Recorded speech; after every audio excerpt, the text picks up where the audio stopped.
Then I was gonna stream earlier today, but I had some shit to do. So my bad. I turned myself off. You guys got me. Um, yeah. Apologies for not being around for the last like 3 days. Like I've definitely been around. I just haven't streamed. Just a whole bunch of stuff I had to take care of. But I am glad that I'm here tonight with you guys. All right. Let me see. Let me just give. I do have to give a bunch of shout outs to the people who have donated subs. So I appreciate you guys. Welcome to YouTube and welcome to Facebook also. If you guys don't know, we do stream on Facebook, even though I don't even know really who watches that. God damn! We got a lot of gifted subs. My man, Inum Gutsy BK, thank you for the tier 1 gifted subs. I appreciate you so much. By the way, Jinx, I don't know if you guys know, I added a new moderator yesterday, and it's actually one of our top 3 subscribers. But I feel like he's, I looked at his track record. I seen that he's been around. So Jinx, I added him as a moderator. It's going to be on you guys, the audience, the community, to tell me if, again, I'm glad he donates a bunch of subs, but that's not why he's going to be a mod. Let me know if he's doing a good job. If he's not, shit, you could always go back to just being a very esteemed subscriber. Anyway, Oilsco, thank you. Oilsco 29, thank you for the goddamn. How much is this? I gotta count this. I feel like it's like 15 subs. Thank you, bro. I think it's 20. Thank you for the 20 subs, bro. The 20 gifted subs. Appreciate you so much. Playful Anxiety, thank you for the 5. Thank you guys for resubscribing. Uptown Quan, Swag, Diggity J, Humble Go Easy, We WSC, thank you, Teddy G, William Pham, Cozy Can't Die, Alexi, 1526, J Breezy Beats, I see you, my boy, and NBA Ghost 11. Also, the POV God, he dropped off 10 gifted subs. Appreciate you too, my boy. Everybody spam big W's for everybody who gifted at least 5 subs. That's, again, they're doing that to help the community out, not necessarily for themselves, and that is very much appreciated. The POV God, thank you so much. Jodeci Intern, thank you. Chris Bentley, thank you. My boy Jinx, he also donated a few. Oh shit, he donated a bunch today. Again, he's a newly added moderator, but I appreciate you guys as well. By the way, I'm trying to give y'all like some type of like value. I don't want y'all to feel like y'all are supporting me or supporting the stream for no reason. Like if you one of my top gifted subs, like, and if you want me to follow you on Instagram, like, or whatever, it don't matter. I know I follow Playful Anxiety, but yeah, I want to make you guys feel valued because trust me, if you spend a hard-earned dollar on a platform that I'm streaming on, is very appreciated by me. I mean, it's hard enough to get people to watch, much less to watch and also, spend some money. Okay. Playful Anxiety again. Damn. Thank you for the 10 gifted subs. And also Jinx came back with like 5 more. Appreciate all you guys. And again, my apologies for not streaming in the last few days. Also, my boy Smitty, thank you for the 5 gifted. Haven't seen your name in a minute. Tish D say, yo, big fucking accurate building. Appreciate you. DJ Willie Nice, I see you. He say party 100. Okay, and I don't fuck with you. He sent a couple emojis and thank you for the resubscription. You've been subscribed for 25 months. That's 2 years. We're gonna start off honestly, and welcome to all the platforms who are tuned in. Damn, it kind of just hit me as I was playing that song. Nipsey Hussle got taken from us 4 years, pretty much almost to the day, March 31st, 2019. If you don't know, Nipsey Hussle, someone who's pretty much revered, not only in the rap community, but I just think culturally, as someone who not only was a rapper, but someone who was trying to promote change, promote progression, promote entrepreneurship in the black community. Unfortunately, because of, we're going to call it a spade, gang banging nonsense, and also the quote unquote street mentality or whatever the case is, he was viciously and tragically gunned down on March 31st, 2019. So as we approach that date, and we're like 2 hours or 3 hours from it on the East Coast, I just want to pay my respects. Very unfortunate I never got a chance to meet him. I was in the same building as him. He was on my set, but we never actually met. I think you guys know the whole story with that. We didn't see eye to eye all the time, but we did eventually, and thank you to Karen Civil, me and him, we had a beautiful conversation for like 4 damn hours. kind of just settling and ironing out all our differences and issues, and trying to come to understanding, because just like I believe he was, obviously everyone has their own career going, but he definitely had a overall agenda trying to advance the community, right? And him talking to me, I think he got the understanding that I'm also here trying to further other people who are coming up like me, and also the community at large. So appreciate Karen Silver for that, but rest in peace to Nipsey Hussle. Um, I'm trying to think of where I was when I heard about his passing. I think I was home, but I started seeing it, and it was like, oh, he's shot. And unfortunately, because we were used to violence a lot, for whatever reason, I'm like, oh, he's definitely gonna make it. Like, he's gonna be okay. He got shot one time or whatever the case is. By the way, not to correlate them, but like, YG got shot. Like, it was like 2 years before, 3 years before. Fortunately, obviously, he survived. But when I first heard that Nipsey got shot, there wasn't a doubt in my mind that he would survive. And I didn't know too much details, but I was like, okay, he's gonna make it though. Like, we're just hearing he got shot. Progressively, the news got a little bit worse and worse. People were saying, no, there's video of him getting shot. No, he was lifeless, and we're not hearing anything else. Ultimately, they told us that Nipsey Hussle passed away. Truth be told, I never understood the full impact that he had on not only the community, but also rap fans as well. And after he passed, I think so many people who were affected by him, and maybe they were affected in his passing, or maybe they found out after he died. Everyone stood up. They showed him a lot of respect. And, I definitely say he's unanimously, culturally, a legend. Sometimes people get into these little semantic words. We're like, would we be talking about his music if he was?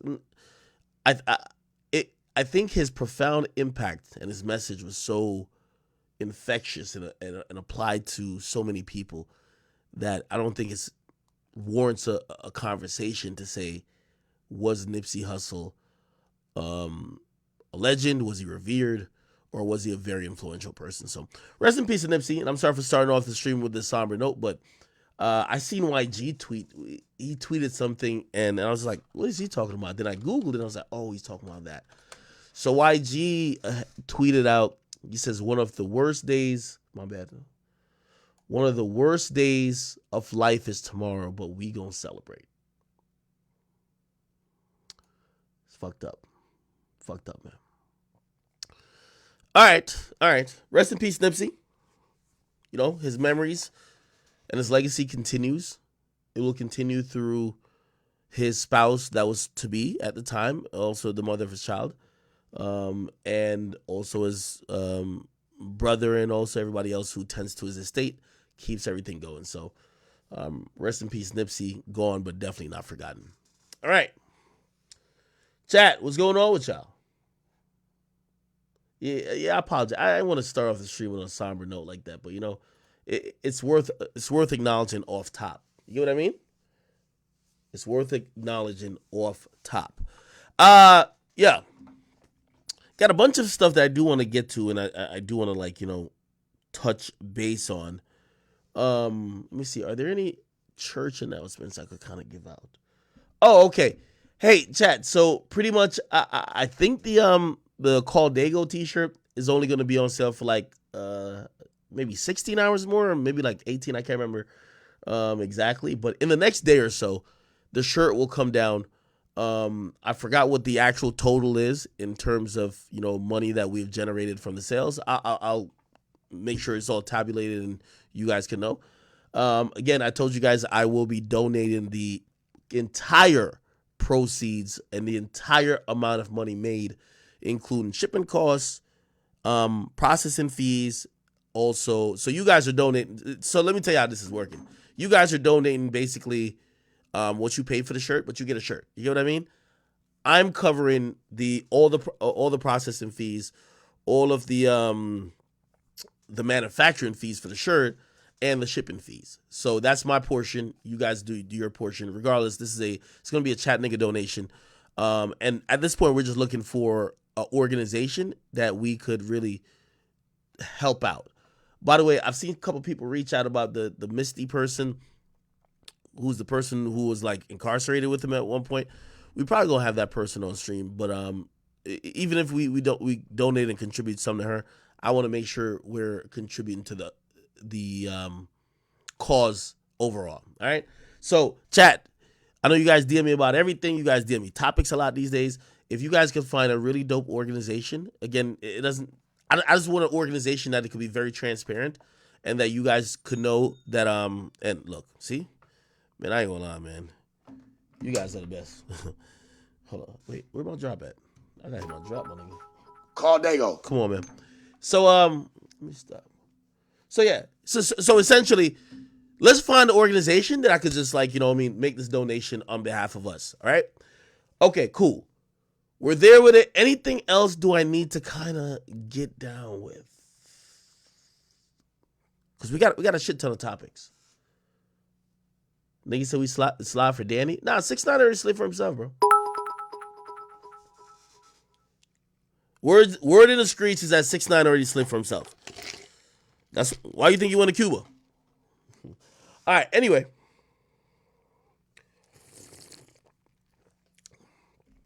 This fucking Casamigos is headed. All right, people. We should probably start off. And by the way, I'm going to start off a little slow. We're going to get into the fuckery a little bit later. Maybe I should get to it now because I'm lit right now off this Migos. Let's actually start off a little bit slow. Give me a second. First of all, Donald Trump was actually indicted. Okay? Apparently, he was indicted by a grand jury.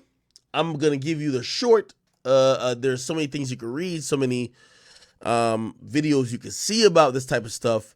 But I'm going to give you pretty much a short of what's going on. Donald Trump had allegedly a side hoe. Okay? I don't think it was about this particular marriage. I don't think it was when he was married to Melania Trump. I think he was married to another individual. I think he's been married like 2 or 3 times. Obviously he's married to Melania right now. Right? And shit. Call Dago. But before he was married currently, he had like another wife and he cheated on that wife allegedly. So he had a little side bitch. The chick was a woman named Stormy Daniels. Okay? Stormy Daniels. I don't think this chick looks good, but we could judge Trump's taste on this, okay? Let me see if I can find some update. First of all, let me also put this Reuters thing out. She's an adult pornographic film actress, so let me make sure. Let me take this off camera for a second because I don't want y'all to see no porn. No porn. Okay, these days she looks like this. Let me just put this on the screen. These days she looks like this. I guess back in the day she was pretty hot. There's a picture of her and Trump allegedly, right? Okay, she got some big nice titties. White dudes always love big titties. You know what I mean? Like, I think it's a white guy thing. Niggas, we love ass. White people, all about titties. I mean, shit, my man Andrew Schultz, like, he has like a nickname for motherfucking big titties. He calls them heavies. You feel me? Yeah, I think white dudes love titties. Niggas love ass. Like, generalizing here, but it is what it is.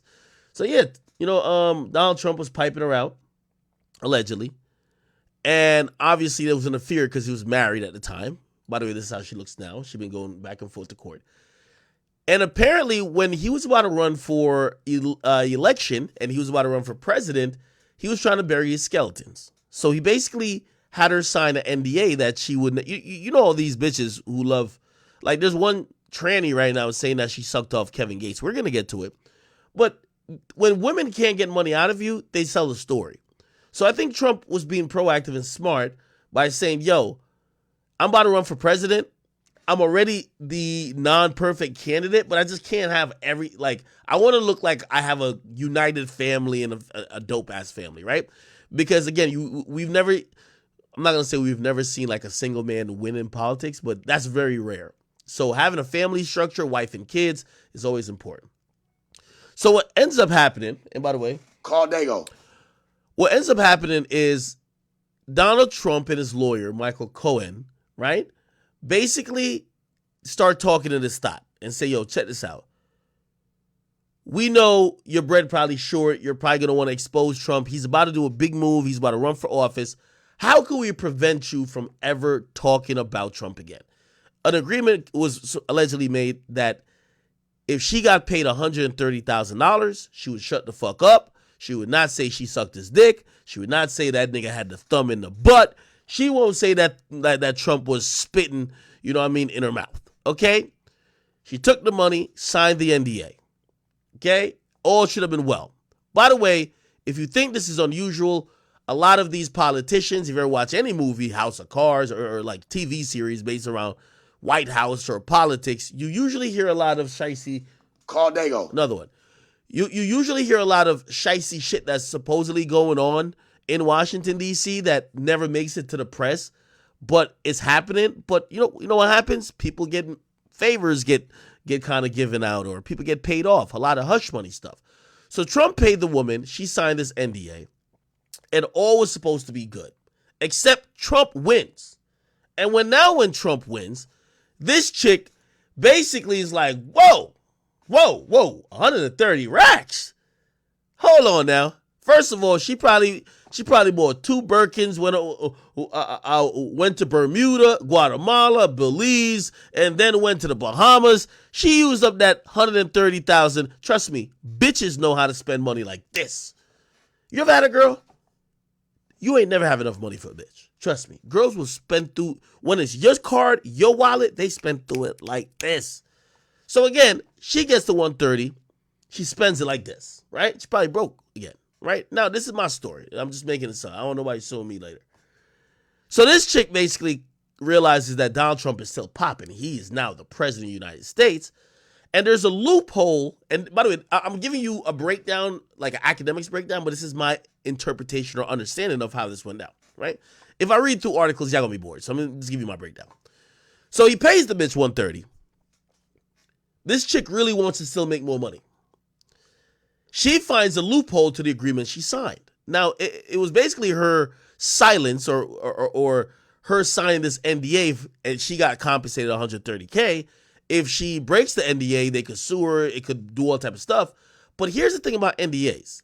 An NDA is void under U.S. law if what you're going to say that's going to break the NDA consists of some type of sexual assault or misconduct. So it's a loophole. I could Google it right now. NDA sexual harassment. Let me see. Okay. Give me 1 second. Okay. Look. So Congress passed the law. Oh, they're hating. It basically said it's limiting the enforcement of non-disclosure agreements in sexual harassment disputes. So basically, which now it's kind of thrown out, like you can't even have an NDA with a woman anymore because the NDA only holds up if she doesn't have an allegation to make. But we all know we live on planet Earth. These women, it could be at any time, could be today, tomorrow, next week, next year. They could just come up with a story to say, I'm a victim. So essentially, the money she got paid to sign this document that she's going to shut the fuck up, if she claims that something wasn't on the up and up, right? If she feels, oh, you know what? I was sexually coerced or there was some misconduct there, she can't be held liable to shut the fuck up anymore, right? So she can say what she want to say. From my understanding, I think that was kind of used so she started running her mouth again. Anyway, Trump's about to run for election again. Nobody wants Trump to win, right? Like, come on, like, like to me, I thought it was an entertaining time. I actually also think he's a pretty decent president. I think in these times he's probably getting a little bit more favor because people are watching Trump to say, God damn, this dude is his demeanor is different from Biden. And we're gonna talk about it later. And I'm sorry if I'm getting a little into my political bag. None of these countries abroad respect the United States. They look at us like bitches. You get what I mean?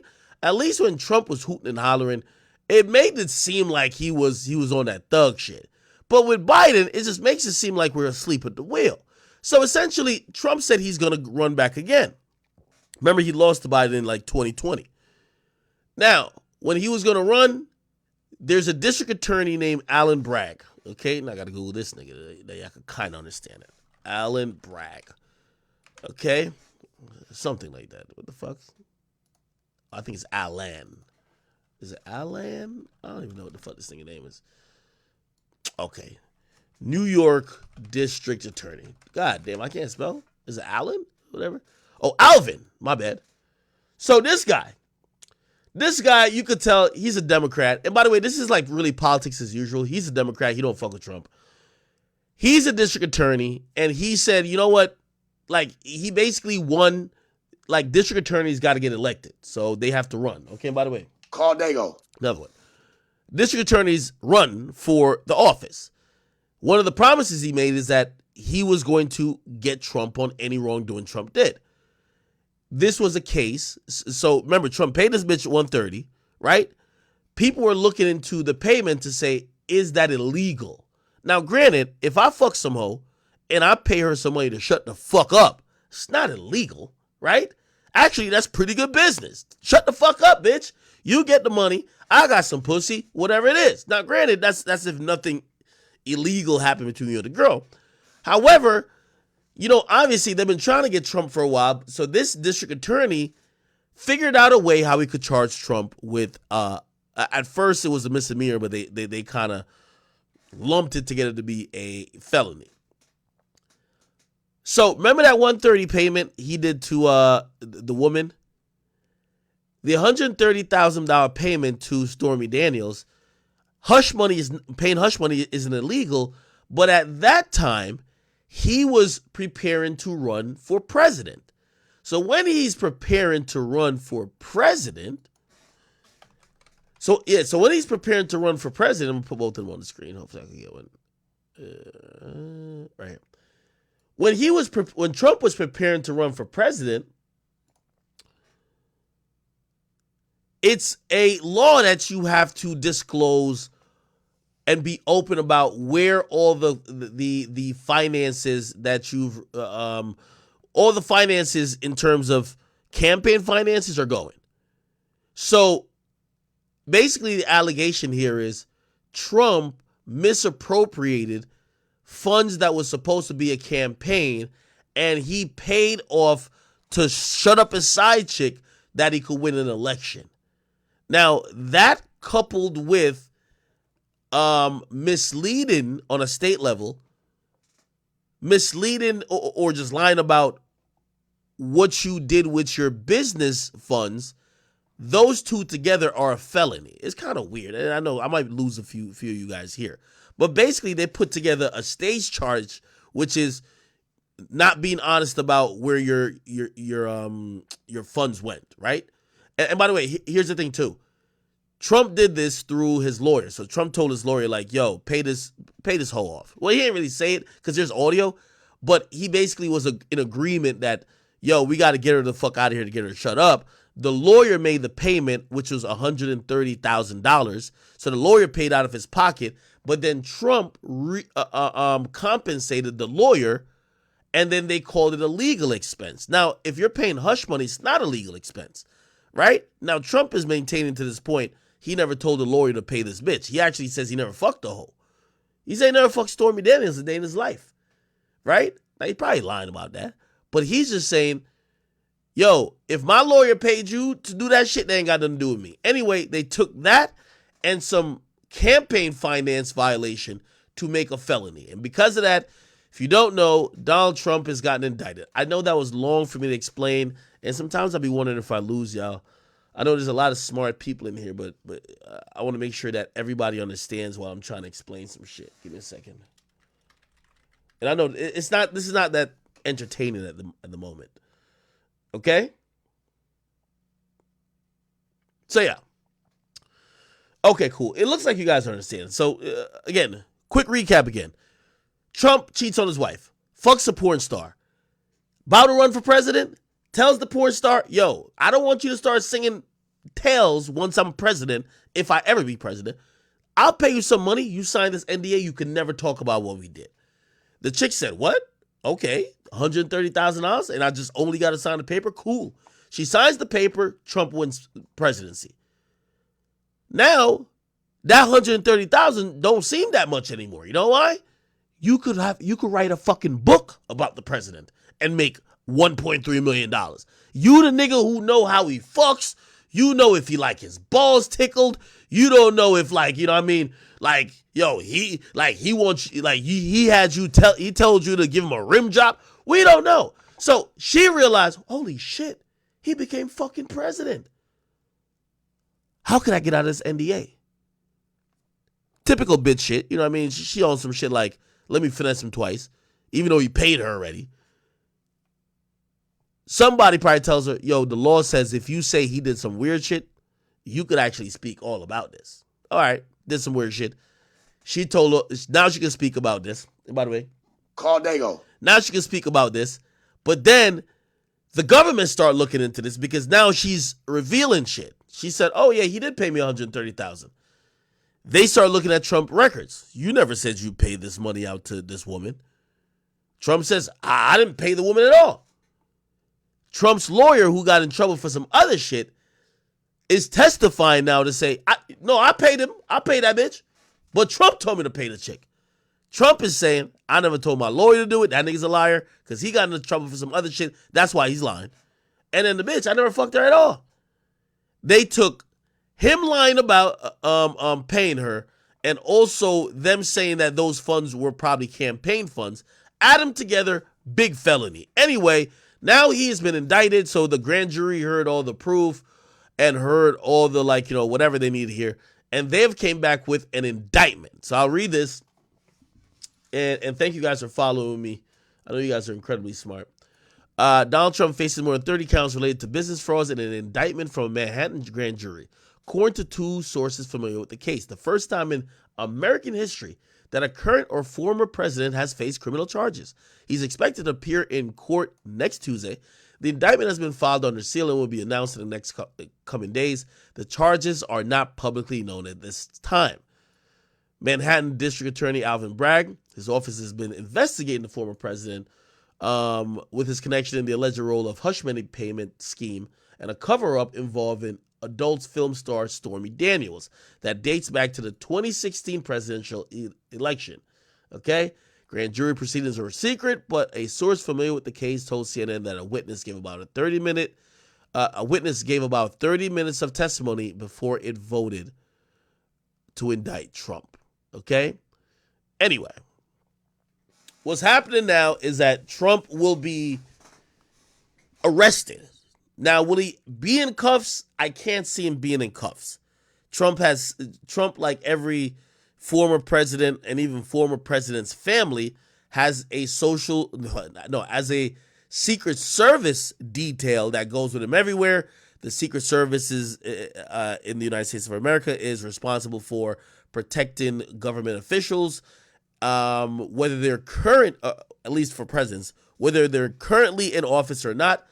And what happens is, because this is a former president and we've never seen a former president catch a felony, they're going to bring Trump in. Trump is going to get fingerprinted and going to get a mugshot, so they're going to take a picture of him.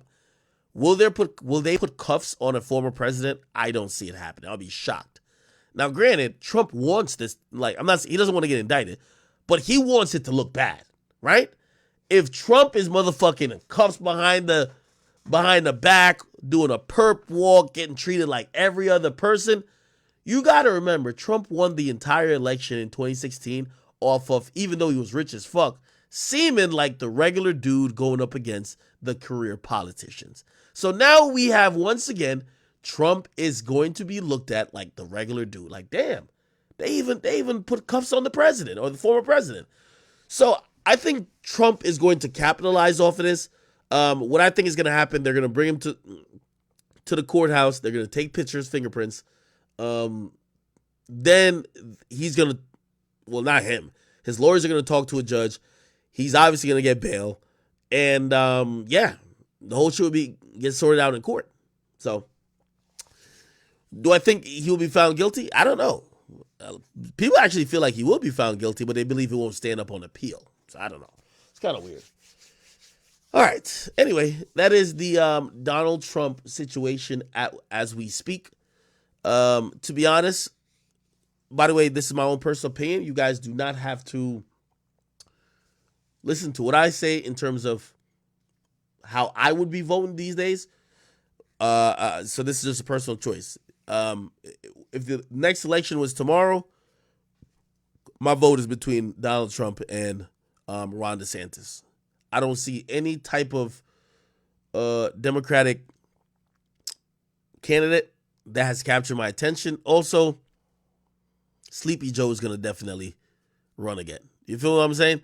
So, again, Trump might end up fucking himself soon, but if I can't vote for Trump, I'm definitely voting for Ron DeSantis. That dude has done an amazing job with Florida. He's cleaned shit up. He's one of those people that's kind of like America first. None of these guys are really good on social issues.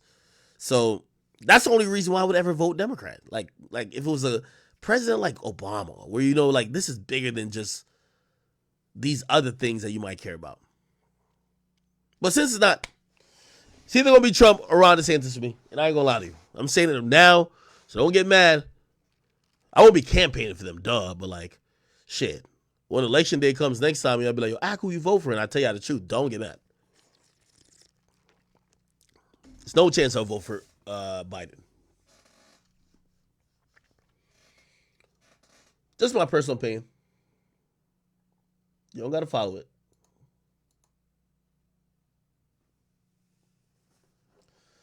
Somebody said, am I Republican? No.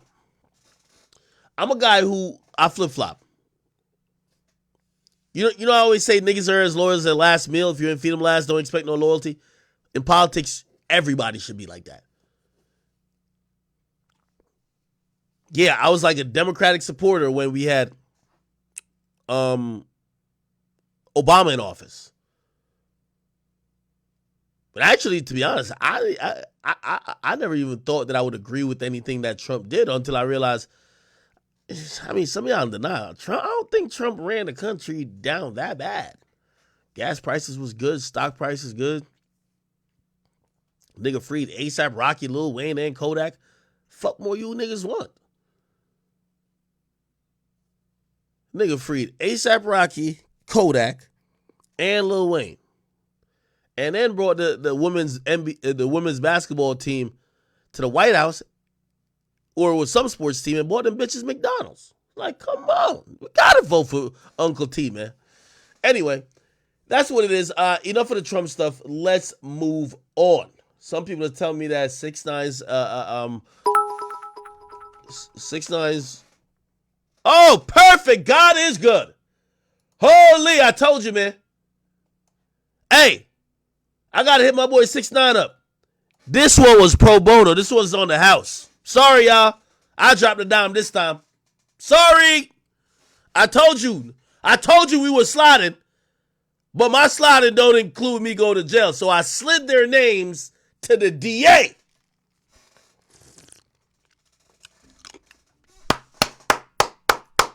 And post this on the gram, people. God is good. Call Dago. I ain't gonna lie, I hit 6ix9ine up. I said 6. I know you still trying to cosplay as a gangster, so I got this one. This one's on the house. This one's on the house. Yo, chat, I'm such a troll. You know me, I'll post the shit on my Instagram saying God is good. These vicious thugs have been arrested. You know the whole hip-hop be looking at my page like, they hate me so much. You know, it is what it is. Oh, I got a better one. Chat.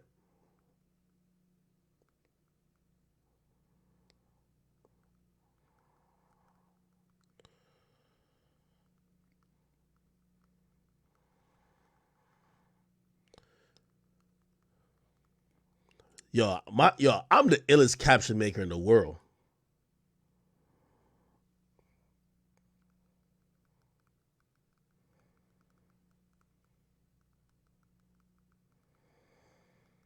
We're gonna read the articles in a second. Look at this caption. Look at this caption. Chat. I'm undefeated when it comes to caption. Look at this caption, chat. I'm about to put up on the screen. Oh, I gotta spell this ghetto. Straight. I was gonna type out straight, but we gotta say straight. You heard me? That sound like I'm from Atlanta, the home of the cooperators. Atlanta, the home of the snitches. I've been told y'all that. All right, here we go. Watch this, Chad. My caption is undefeated. Look at this caption. Hallelujah! Praise be to God. Violent thugs who viciously beat 6ix9ine unconscious for 25 minutes straight have been arrested by authorities. Actually, he wasn't unconscious. Let me take that out. Nearly unconscious. Nearly unconscious.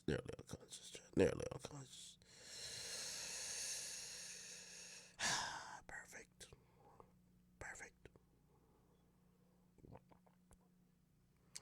I ain't gonna lie, them niggas knew they were going to jail. Yo, the fucking police opened up a tip line, bro. Like, yo, when have we ever seen the police open up a tip line for a nigga get beat up? Yo, cops, I got beat up. All right, 1-800 call TIP. Pause. Let's read it. Okay, here we go. Tekashi should sleep easier tonight because cops say they have the 3 men who beat the crap out of him in custody. A rep from the Palm Beach. See, that's another thing too. I believe the FBI probably hit them up, but also the media is probably calling the sheriff's office every day. Is there any update? Is there any update?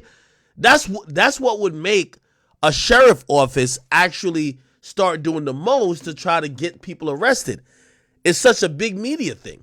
A rep for the Palm Beach Sheriff Office tell TMZ detectives rounded up Rafael Medina Jr., Octavius Medina, and Anthony Maldonado for assaulting and robbing. Holy shit, they robbed him? Robbing the New York rapper. The suspect were booked Thursday evening and processed into county jail. Chat, let's look up their mugshots.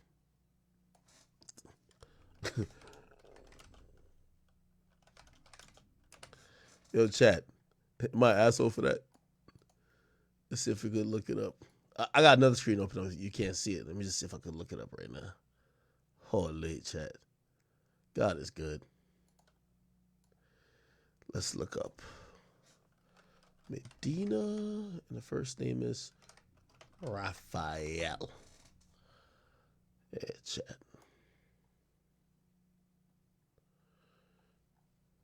Hold on, chat.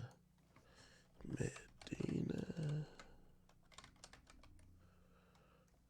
Is this Palm Beach? Give me 1 second. What the fuck? I think Octavius Medina. Octavius.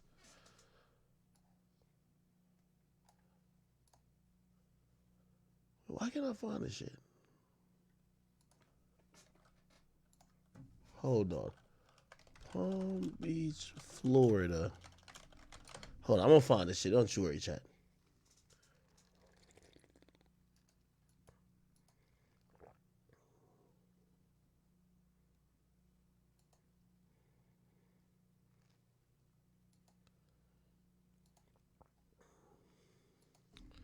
Give me 1 second. I'm gonna find this shit.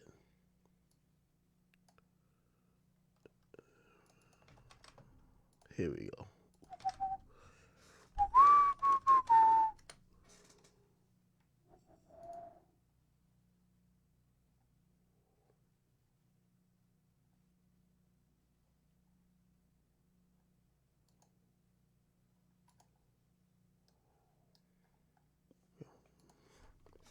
Give me 1 more second.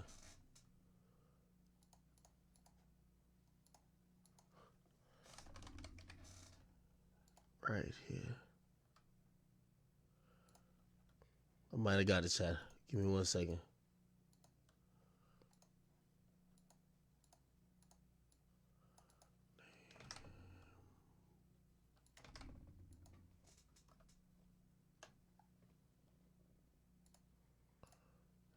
Here we go.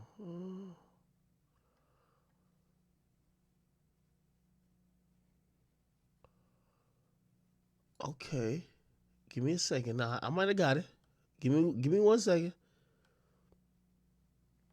Okay. We might have it. I just gotta find the mugshot. I found him. Yo, chat, I ain't gonna lie. I'm good as hell, man. Niggas might as well just throw me a badge. Like, for real. Real talk. Throw me a badge, gang. Throw me a fucking badge.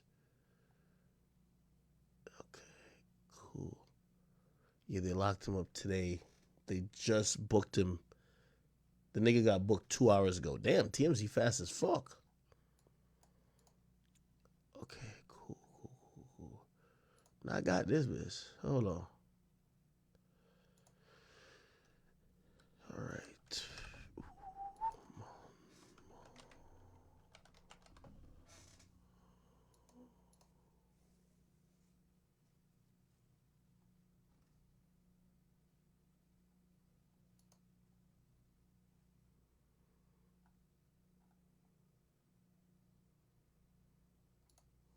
Well, I might even like focus this hard. Yeah, I found it on one database. I'll find it on the other one.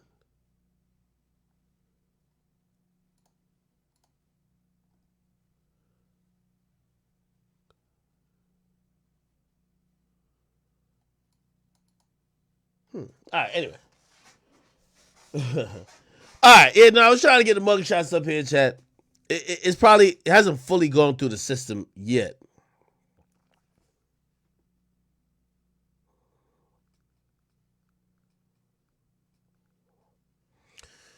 Okay, I ain't fully go through the system. I can see that they're arrested though, definitely. The one dude was 25. So one dude was 25. I'll tell you their ages. One dude is 25. The Anthony Maldonado dude, I could show you him in the video too. I could tell who he is. He's a 25-year-old. So let's see if we can find it. 6ix9ine beat up. I don't know. Okay, I'm gonna show y'all.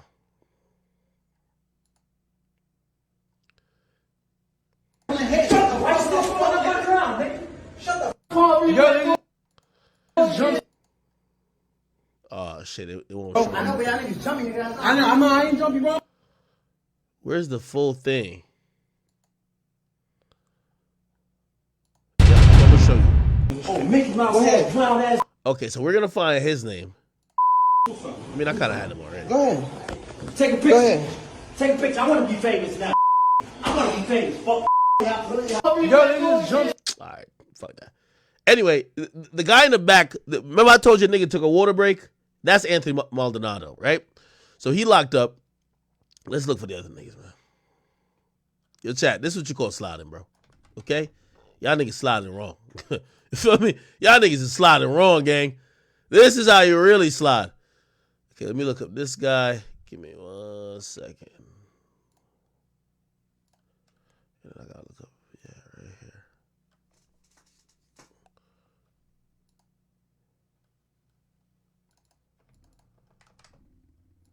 Yeah, just like that, right there. Oh shit. Oh, maybe I could get their thing through here. Oh, okay. This is the older dude. Holy shit.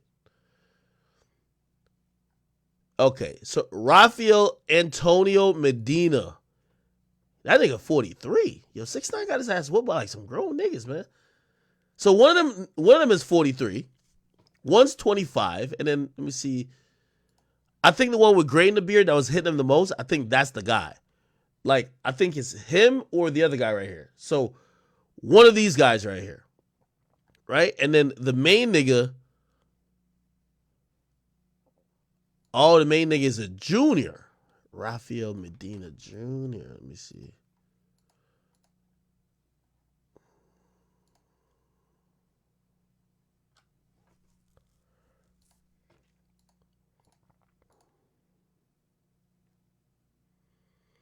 Give me a second.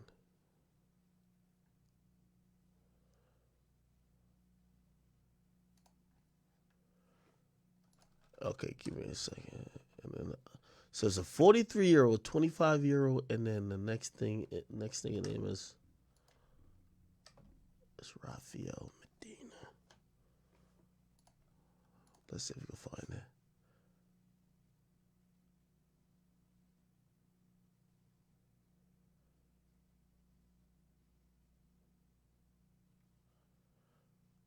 Huh?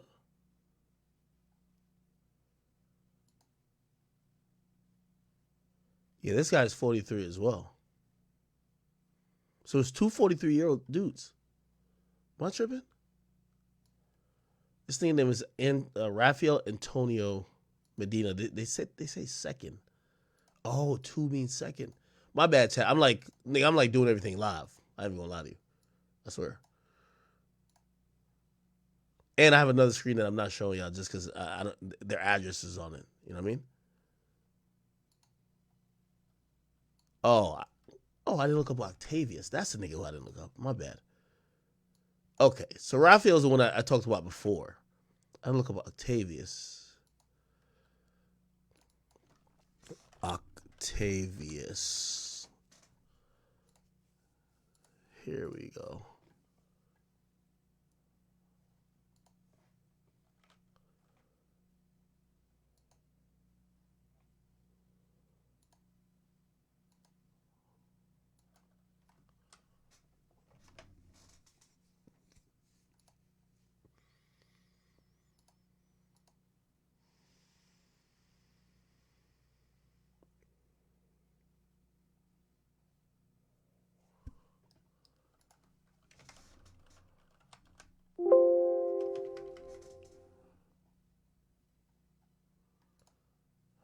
I don't know why I'm so invested in this shit right now.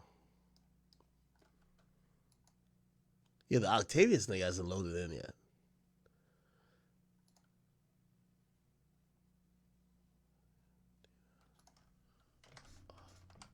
Alright, whatever. Alright, I give up on the chat. But one's 43, one's 25, and I think the other one, we'll figure it out later. Okay, cool. Tekashi 6ix9ine should be sleeping a little bit easier tonight because cops say they have the three men who beat the crap out of him, right? A rep for the Palm Beach Sheriff Office tell TMZ detectives rounded up Rafael Medina Jr., Octavius Medina, and Anthony Maldonado for assaulting and robbing the New York rapper. They were booked Thursday and processed in a county jail. They broke the story that they assaulted him, blah, blah, blah. Let me see. Is there any new information? No. Cool. Yeah, so these dudes, you know, I don't even know if 6ix9ine wants them to be locked up because I think 6ix9ine wants like the stigma of people saying, yo, I'm not going to do nothing to you because I don't want to get locked up. Even though, to be honest, just punching somebody, that's an assault charge. You're going to bond out. But whatever. You know, everybody will be like, nah, I ain't doing nothing to him because he's a snitch, right? And police are gonna be involved. I'm going to be honest with you. I think if this happened and those dudes don't film it, you know, 6ix9ine didn't do any filming here, I don't think they get locked up. Right? If they don't film it, I don't think they get locked up, right? But I think they film it.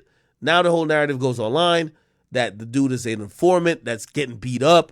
I'm pretty sure the FBI now cares because, again, even though he turned down supervised or not supervised release, but what's that shit called? Witness protection program. For their business in terms of the FBI, who works with CIs and, you know, quote unquote snitches all the time, for what they got going on to go well, you don't want the most famous snitch in the U.S. getting his ass whipped. So I can imagine they probably call the Palm Beach County Sheriff Office and says, yo, a dude who testified before for us just got beat up. We need, like, either you're going to be involved or we're going to have to come do some investigation down there because we need to find out. It looked like some Spanish dudes did it. We got to find out. Maybe that's Treyway getting their revenge again. We just sentenced a bunch of Treyway dudes. Maybe there's more, right? Let's see if we could, you know, get some intel on what's going on. And I'm pretty sure the Palm Beach detectives, they probably had to work enough to figure out, oh, okay, these are the guys who did it. Do they have some possibility tied to some Treyway shit or whatever? Because I definitely believe the feds made a call, right?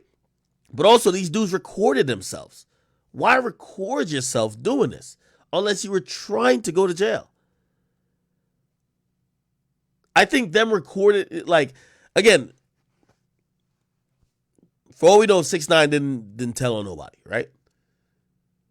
If these guys don't record it, the only way they go to jail is if 6ix9ine tells the police.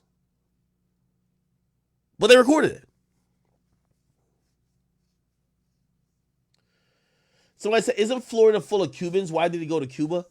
Well, y'all have a real misconception of like 6ix9ine and like, is he hiding versus is he just off the radar?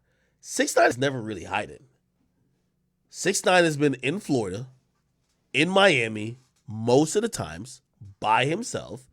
He goes to places, the gym, if he's going to the liquor store. Like, I ain't gonna lie, he's more by himself than I would be by myself if I was him. He's stupid, though. I'm not saying that like he's tough. I'm saying that's stupid, right? That's exactly why this happened. So this is not me giving props. He's stupid, right? Unfortunately, I just don't think he'll take the necessary precaution because of this. So when you say, why did he go to Cuba? I'm pretty sure he's in Cuba with like 2 homies. That's it. So he's probably in Cuba with 2 homies. Obviously, you know, and by the way, I still believe, you know, I haven't gotten to the bottom of why this started, but knowing 6ix9ine, I don't think they jumped him because he's a snitch. I think 6ix9ine got in an argument with them, probably disrespected them, and it turned physical. I don't believe that it was beat up on an innocent 6ix9ine. Why do I also say that? When he was on the ground, he's throwing down their sign. How did you know they were Latin Kings? You get what I mean?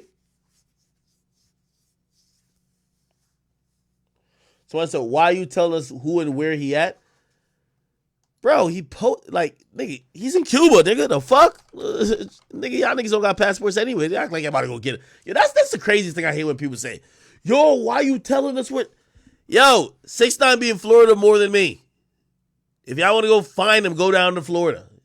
You're not going to Florida. Y'all niggas don't even leave y'all block. The fuck? Anyway, let me show you the video of him in Cuba. How do we know he's in Cuba? It's not like he told me, like, yo, I'm hiding in Cuba. Bro, he's in Cuba. Like, he's about to drop music, right? I think it's a Spanish song or something like that. I don't know. But he went to Cuba. He apparently loves Cuba. He definitely loves Mexico. This is him, right after the beatdown. Dime, Abel, ¿tú lo que quieres un trago vodka? Sí, dame un trago. Un traguito. All right. Yeah, he's there. I think he shot a music video and some other shit. He's not necessarily hiding.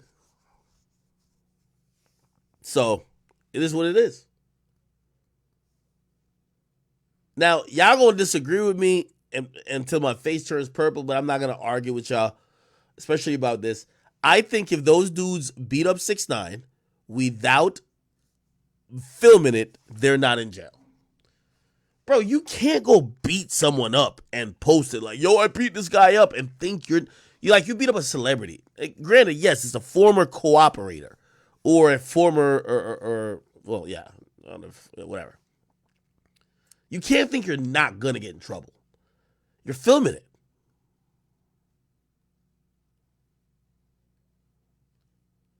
Does that make sense? Tell me if I'm tripping.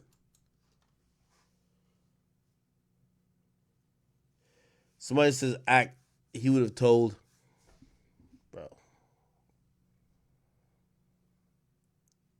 I'm going to keep it real. I think the only situation 6ix9ine tells him, and this is going to sound even worse, but I really just think this is it. I think 6ix9ine wouldn't tell if somebody does something to him, but 6ix9ine will tell if you and him are doing something. Like, you know how that nigga in the X case, he got paid the least amount of money and he was snitching, right? So, like, he got paid $5K and everybody else got $15K when they robbed X and they took $50,000. But think about it. They split it 15, 15, 15 with the main dudes and he got 5. then he's telling. I think 6ix9ine is that type of person. Like, yo, if he feels like somebody was about to snake him or like whatever it is, I feel like he'll tell on somebody closer to him more than. Yeah, that sounds bad, right? I don't know, nigga.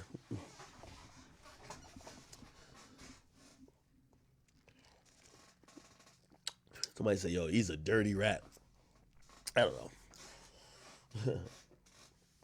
Somebody say, he told on the camera, so. Yeah, bro, yo, people got to stop filming their crimes, bro. Like, please. Like, you just got to stop filming your crimes. And here's the thing, too, though. Now, I ain't gonna lie, that robbery charge might actually trump it up. Who knows if he had money? Who knows, like, what he had on him that they took? If they took over a certain amount, now that robbery trumps it up to a felony and they won't get out. If it's a simple assault, he'll get out, right? If you get in a fist fight, you'll get out. Most places. If you get into a fist fight and rob a nigga, and you robbed him of $10,000, now that robbery is usually felony level. If you steal over a certain amount of items in terms of worth, it's usually a felony. Somebody says, nah, in Florida, robbery is a felony automatic. Really? No way. Let me just Google it. Florida, is robbery a felony? Robbery is a violent felony offense that will count as a strike on one's criminal convicted. In robbery, in Florida, simple robbery without the possession or use of a weapon isn't, right? So they had no weapon, is a second-degree felony? Holy shit.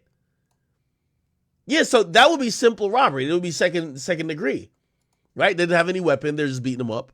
But they probably took some shit from him. It's punishable up to 15 years in state prison. Them niggas better hope they don't got like a record. Yo, one thing with Florida, man, they don't fucking play, man. Florida just does not fucking play, dog.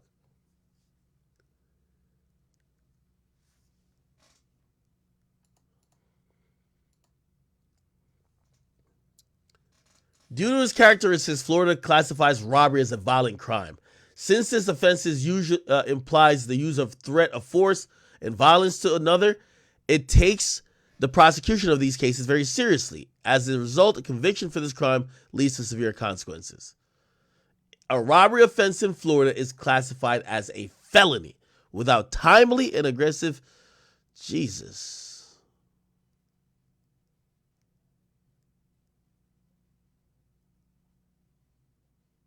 Types of robbery: armed robbery, strong arm robbery, home invasion robbery, or carjacking. Wow. The sentence is crazy right here. Low level of violence, maybe 5 years. Not. Do we consider that low level of violence what they were doing at 6ix9ine? Nah. They would beat that nigga's ass, man. That's second degree felony, nigga. Robbery without weapons, but strong arm robbery. 15 years and $10,000. And if you, what's up with Florida? If you rob a nigga with a gun, you're facing life imprisonment? Jeez. Wow. All right. Oh, they have mandatory minimums in Florida? 10 years imprisonment if the defendant possessed a firearm, but he didn't shoot. 20 years if the firearm was shot during the robbery. 25 years if the offender discharged a firearm and injured or killed someone. Damn, they don't play in Florida. Okay.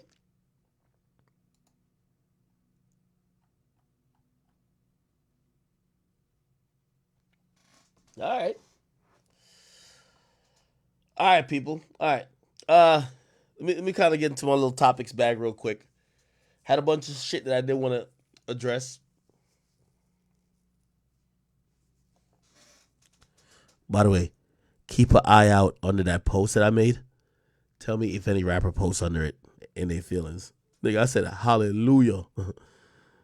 Nigga, I am a troll. I kid you not. All right, here we go.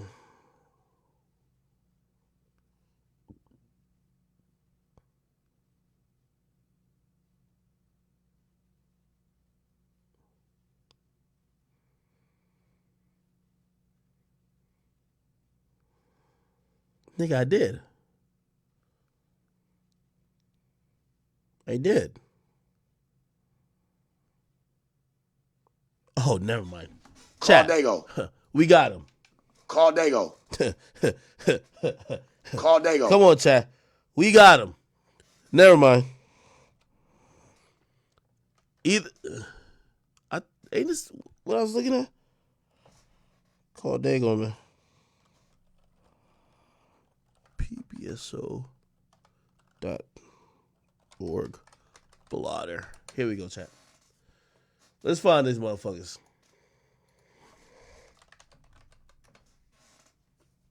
I found it on my phone, so.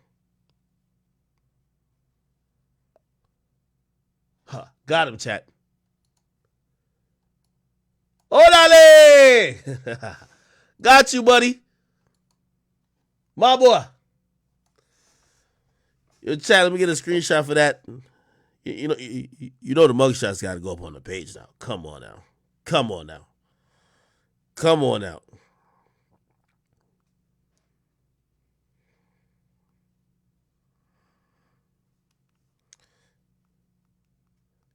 Now we can see their charges too. So he was a young one. He's the one who went to go grab some water. I've never seen this before. They were beating 6ix9ine's ass for so long. This nigga need a water break. So he stopped and he said, nigga, I'm parched. I am parched. I'm thirsty. He ran outside to the water fountain, drank water for a little bit, burped, and came back in and said, where were we? All right, fuck you, nigga. Like, yeah. One of those, yeah. He was beating 6ix9ine's ass so crazy, he took a break, nigga.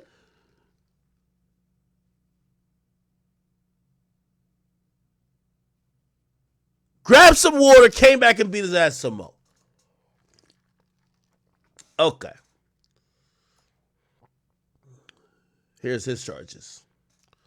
Robbery, no firearm or weapon, so he's facing that 15 years.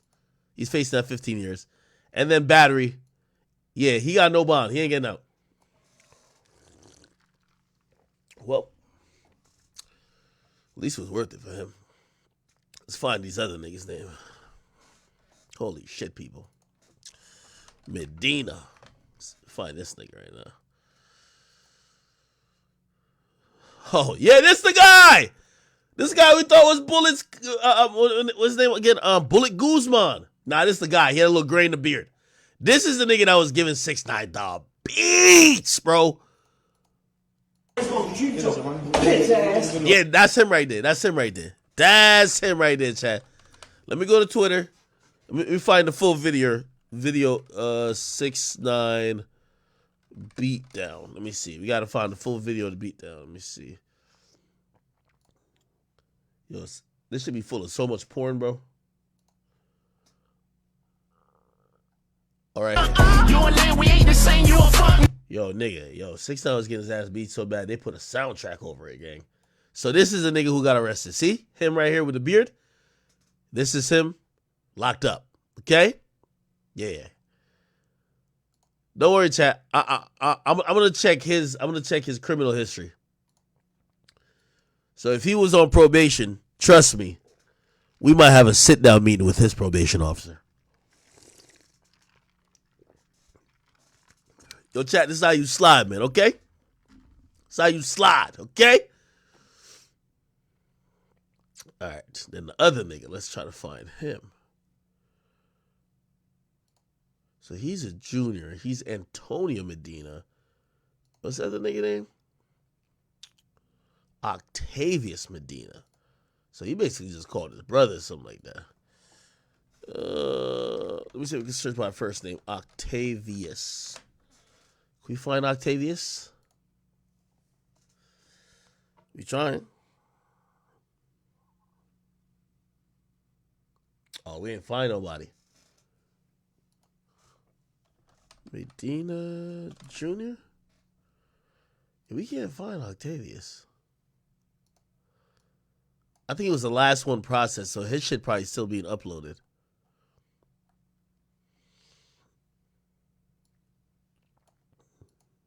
Yeah, his shit probably still being updated.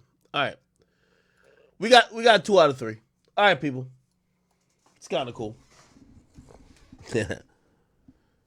Listen, man. Gunna would be proud. Gunna will be proud, people. All right. Let me just post this. We got a bunch of shit for us to talk about, too. It's already midnight?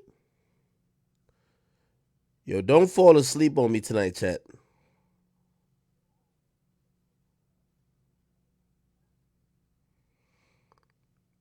I was already late to the stream, so.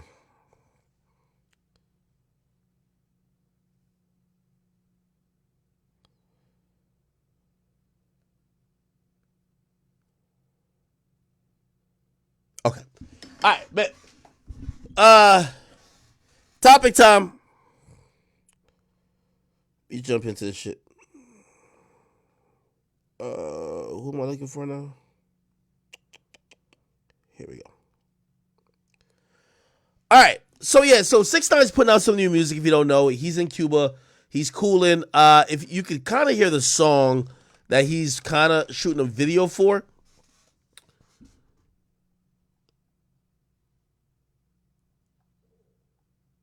You could kind of hear the song here, right here.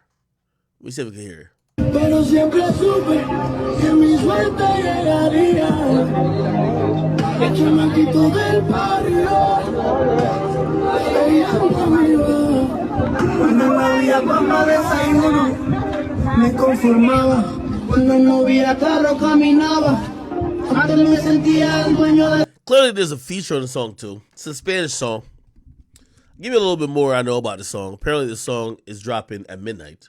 It's midnight already. It's probably not out. I know he usually puts his videos out at 3 o'clock. I don't know if he's dropping. He probably is gonna push this back. I'll look on DSPs.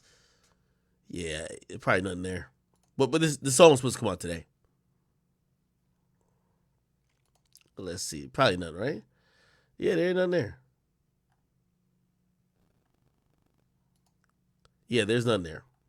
So, but that song, I believe that song should have came out at midnight. Today's Friday, ain't it? Or now it's Friday. Yeah, Friday, March 31st. Yeah. So, they might have delayed it. Let's see if he drops a music video tomorrow. If he drops a music video tomorrow. I don't know, maybe he goes live tomorrow, addresses all this shit, drops a music video right after, and then that's smart. Right? So I think that might be the course of action. You know, everybody want to hear what he got to say. He's been quiet. If the song does drop, which I think they might push it back a couple weeks, but y'all know he's gonna drop a song. You see the music video now, right? So it's not like I'm like blowing state secret. It was supposed to come out now, but maybe they push it back to like 3 o'clock or whenever he's gonna like make his Instagram post, and then he could go live then, and then people run up the song. Who knows? We'll see. All right, but enough of the 6ix9ine shit.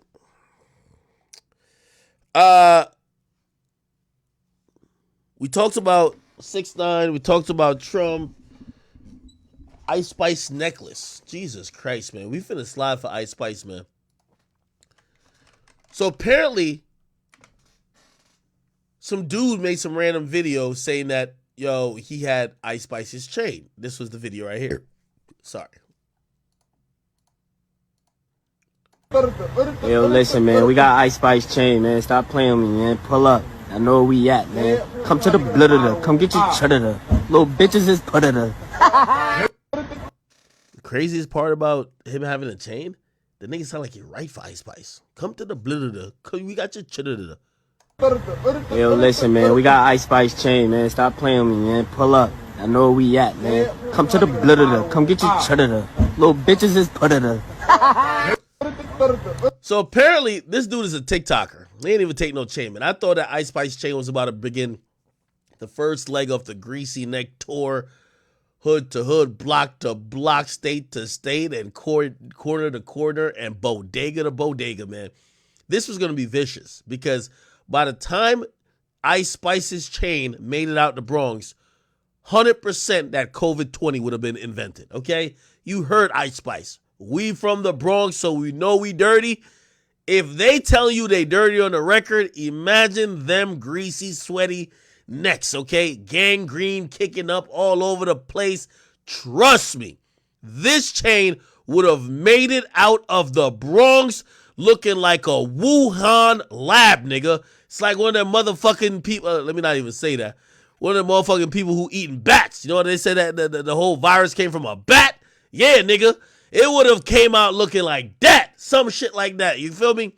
Once this chain had made it out of the Bronx, man, some shit where you touch it, you get leprosy. You ever heard about that shit? Leprosy, nigga. That shit's only in the Bible. Okay? That's a biblical disease, nigga. But if this chain had been on 4 Bronx niggas' necks in 24 hours, trust me, there is no sanitizing, and after that, it would have been over, people. But it is what it is, man. Apparently it was fake. This is a TikTok guy. This nigga's doing this for TikTok. He kind of looked like a goon a little bit, but the goon would have at least had a shiesty on. All right? And also that chain, what that chain actually said. Yo, listen, man. We got Ice Spice chain, man. Stop playing with me, man. Pull up. I know where we at, man. Come to the blood. Come get your cheddar. Little bitches is put it. Apparently the chain say Queen, and like Ice Spice doesn't have a chain that says Queen, so they were lying. You know what I mean? Like, listen, yo, if Ice Spice chain was actually snatched, man, who was finna ride for that, man? That'd be the best. Like, I ain't gonna lie, I think Lil TJ would have to shoot somebody first. Lil TJ gave her, well, imagine if they took the, yo, what would you do if you gifted a girl a Richard Mille and then a nigga took it from her? Is it your responsibility to get it back, or at that point it's hers and she should have been taking care of it? That's actually the interesting part of it. But anyway, I don't know if y'all know, the word on the streets, which I don't believe, they say Ice Spice dating Jordan Poole. I don't believe this for one fucking second, man. According to what some people said, Jordan Poole dropped $500K on the first date with rapper Ice Spice. That's some Lil Baby shit to do. Lil Baby, one of the biggest tricks in the fucking game. That's not a diss. That's just actually repeating what he keeps saying. You can have the biggest Chanel in the store if you want it. Like, all he talks about is spending on bitches. You feel me? Allegedly bought some pussy for $16K. Don't know if that's true. That might have been a cloud chaser. But still, Lil Baby's he's a reputable trick. Spending $500,000 on a fucking date with Ice Spice? Like, no disrespect. She's a nice girl. She plays this really dope image, but a bitch from the Bronx? Fuck out of here. $500K?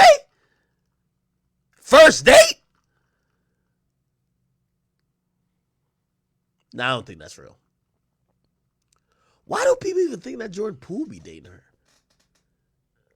Why would niggas think Jordan Poole is dating her? You know what it is? First of all, everybody know Jordan Poole like white women. You ever seen when Jordan Poole, when he was balling in front of some baddies? Look. It said this is Jordan Poole when he know the bitches is watching him, bro. Wait, hold on, I'm trying to. Look, when he see the white things, look at him. Oh shit. This thing is shooting from Narnia. Y'all never seen these memes?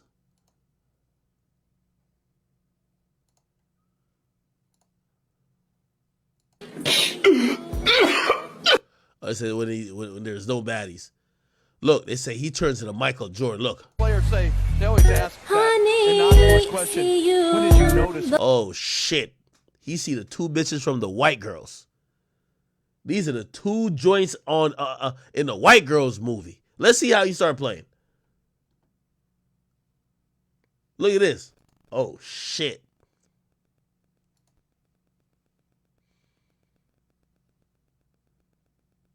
Oh, shit. Bang. That's one. God damn. Two.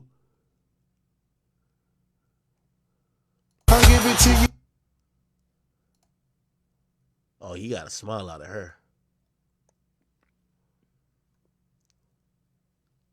This nigga turned into somebody better than Steph Curry. Why is it so blurry?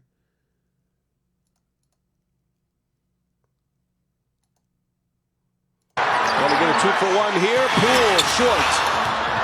And Poole saves it. Kuminga now is another Clipper turnover, and Poole turns it into Last 2 days. Yo, clearly Jordan Poole, when he see a bad pog, if you don't know what that means, as fat ass white girl, it's the equivalent of, y'all remember J.R. Smith back in the day? When he was off that hand dog? Yo, J.R. Smith didn't hear nothing but shoot when he was off that hen dog, bro.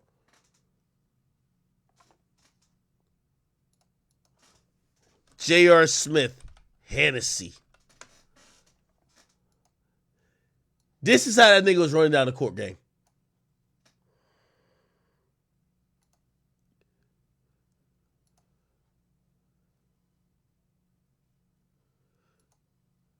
Wait, I gotta look at these memes. These memes are fucking hilarious.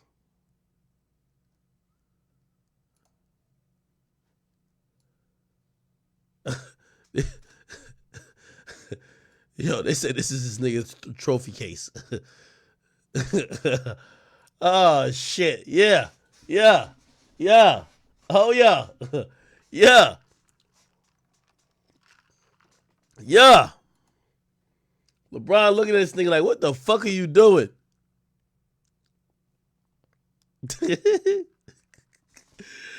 Nah, but as soon as my boy Jordan Poole, yeah, listen, man, y'all leave Ice Spice Chain alone, man.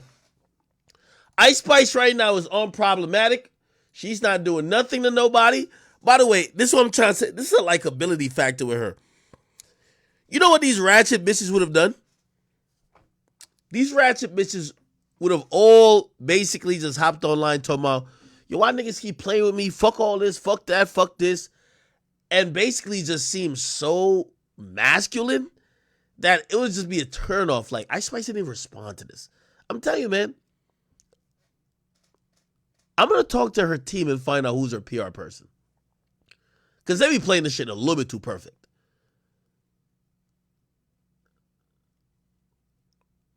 But anyway, her chain didn't get taken, which is good. Didn't get taken at all. People were just capping. Speaking about capping, you know what I've been looking into recently? Yo, this is crazy. And I'm wondering why younger independent artists ain't using this to their advantage. Have y'all seen the Kanye AI covers? Kanye West AI cover Churchill Downs. I don't know how people could do this shit, but listen to this shit. Listen. I did everything I said I would have. So basically, AI technology allows you to manipulate people's voice or words to say whatever you want them to say.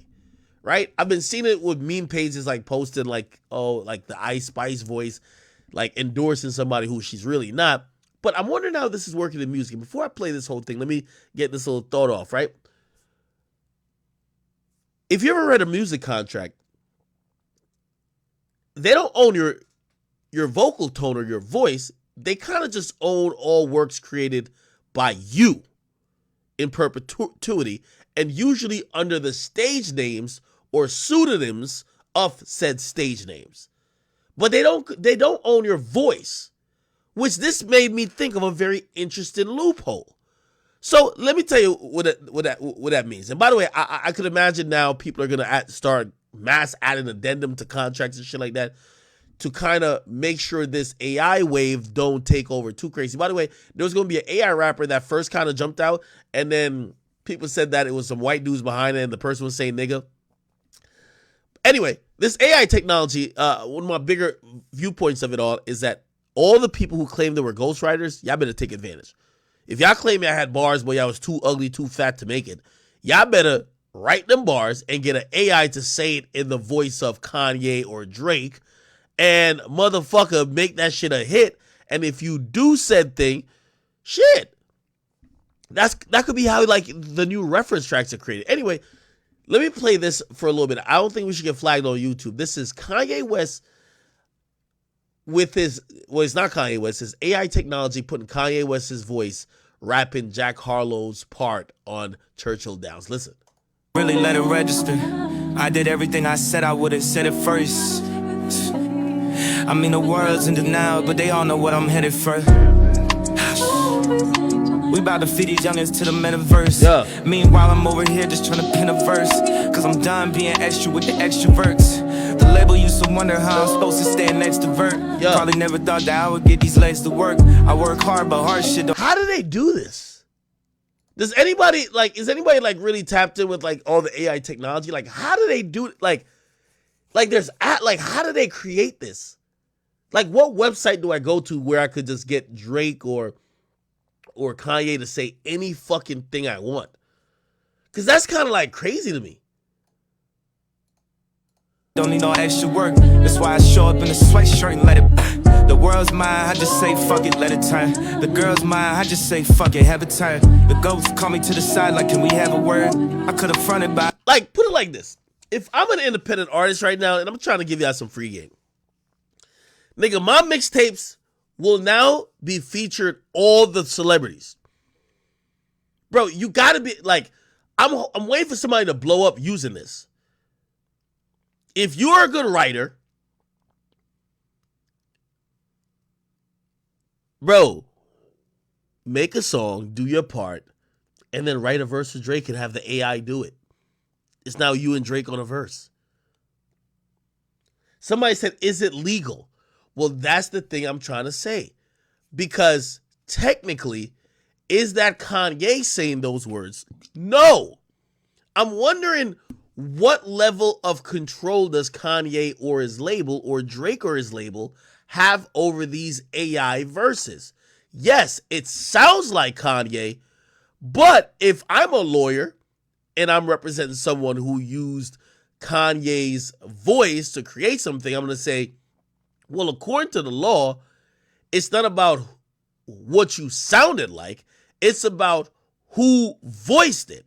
And if Kanye West himself didn't voice this, this is not part of his intellectual domain. It's not his intellectual property.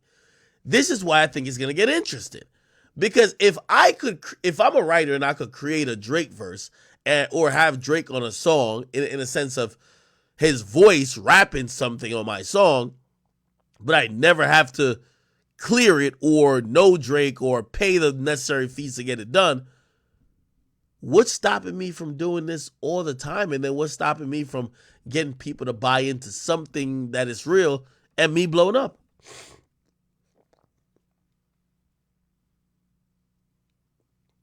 Somebody said Google 11 Labs. 11 Labs voice cloning. Let me see. Is this it?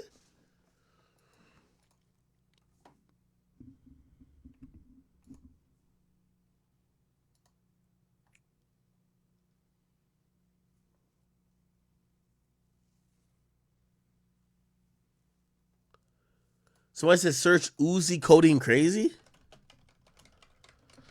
Yo, this is such a crazy concept to me. Yo, it sounds like Uzi. Oh shit. We don't went through too much. No way. You hear me? You know what the craziest thing is? I'm wondering how they do this. I thought AI was just like, they analyze all the speech you've ever said. They know how you said words. And it's like Siri, right? Siri hasn't said, like, I think the way they do Siri is like, they piece words together for a sentence. Not necessarily having pre-made sentences there, because you would have to say everything, every possible combination of words to make all the sentences saved. So basically they just kind of get your words and then they use your words and they could put it together in a sentence that you don't even want to say. So say I said the word bitch and then later I said the word shut and then later I said the word fuck, and then later I said the word up, they could just get those words to say, bitch, shut the fuck up in my voice. I thought that's what it was. But the more I'm hearing this AI shit, it sounds kind of like, you know, when you're talking and you're about to end a sentence and your voice goes down, or when you start out and your voice is up, and sometimes, like, you know what I mean, you're almost catching a breath while you're speaking. The AI technology mirrors everything. It's just crazy. Pour that bubble in. Change the mother, change the mother, girl, we cover it. Yeah. By the way, this is scary because it's scary but good. Now fans, you know, sometimes fans could, when you say you want an old version of an artist, well, nigga, write a verse or have that person do a cover of some shit that you wanted them to do. This is scary in a sense because do you really need the artist afterwards? Cover it. I was juggling it. I was loving it. It's for the muffin. It's for the artists. Ain't for you down. It's for the other niggas. Ain't for you shawty. It's for the other bitch. I'm going crazy right. I'm going codeine crazy. Come on. No way. Yo, let me see him do the last verse. You know, it's my favorite. And by the way, the reason I'm skipping around a little bit, I don't want copyright to hit us. I don't think AI voices will do copyright, but never know. I don't want YouTube to be cut. Let's hear this. Crazy. All this motherfucking money got me cooking crazy. You thought I forgot about us. I know that you know I don't fall under pressure. I'm back on the road, I get no on the door. Really about the close of the year. I'm closing this out with my memo. I'm treating this shit like a demo. I'm putting my heart and my soul in this shit some more. I'ma let go shake a ball. I might get after Madonna. I get it cracking the sauna. Shut in the leg in a Hummer. Friday I'm creeped in my plot. All this lingo that I paid is to drive it. For the fame I'm sipping in when I'm driving. All this cash in there, know where to hide it. All I had again, I can't even hide it. Got the painted panoramic. Oh my God. They was trying to serve me at the arraignment. Never coming on and never complain. I'm taking everything that come with these millions. I'm taking everything that comes with my children. Holy. Yeah. All that bubble. Change the mother, change the mother, grab me covered. Yeah, I'm covered. God damn, this fire. I was juggling it. I was loving it. It's for the muffin. It's for the other bitches. Ain't for you down. That's for the mother niggas. Ain't for you shawty. That's for the mother bitch. I'm going crazy about it. I'm going codeine crazy. God damn, this shit's good. How do I do this? Ain't for you. God damn, that's good. Where do I find this technology? I need to get it. How do I do it? How do I do it? I want to do it.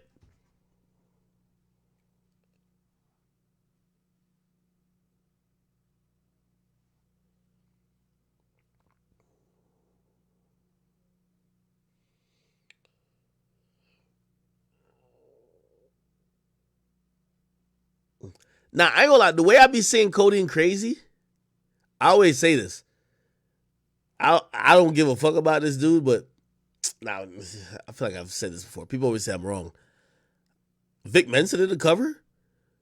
I like the melodic shit he did with it. I don't think his version is that bad, but people hate it. It's called uberduck.ai. You gotta pay. I think I'll pay. Uberduck AI. Let me see. Ain't for you done. Custom voice clones. How much does it cost?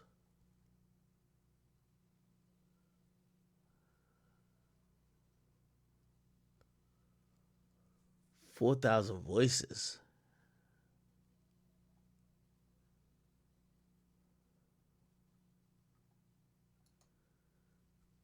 I'm about to buy that off stream. This is a free version. So I said use this to crank out 10 YouTube videos a day. Yo, you think they got my voice on there?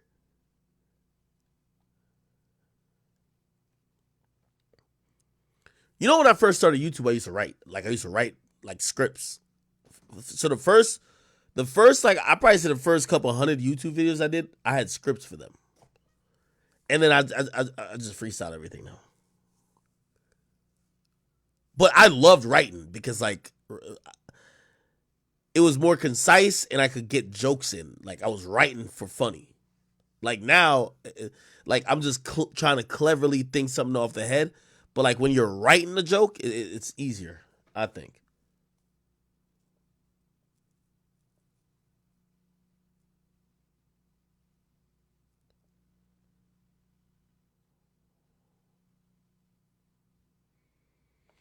This is crazy. Somebody says, type in what? I made a Kanye song with AI. I made a Kanye song with AI. Let me see. You might notice that I sound like Kanye West. No, Yeezy didn't record a voiceover for me for this video. I didn't learn how to do impressions. This is AI. So let me come back to my original voice for a second because this is crazy. Today on Metaverse, I posted AI Kanye covering popular songs. Here's an example of him singing Day and Night. Whoa, I toss and turn, I keep stressing my mind. That's clearly crazy. And I started thinking, you know, what are the implications of this for the music industry? Now all you have to do is record reference vocals and replace it with a trained model of any musician you like, which is exactly what I did. I found this Kanye style beat on YouTube. I wrote 8 bars and I'm gonna record them now, and then I'm gonna have AI Kanye replace me. I got a fantasy that's beautiful, that's dark and twisted, but I attacked the whole religion all because of my ignorance. What was I thinking? That was some bitch shit. I lost Adidas, but I'm still Yeezy. Back in the kitchen, man, I'm a genius. Boys in the hood, just like I'm easy. Kanye, Wheezy, Southside of Chicago, life ain't easy. All praise be to Lord Jesus, Donda, please rest easy. All right, let me cut it there. So let's hear those vocals I just recorded now with Kanye over them. I got a fantasy that's beautiful, that's dark and twisted, but I attacked the whole religion all because of my ignorance. Yo, how the fuck do you do this shit?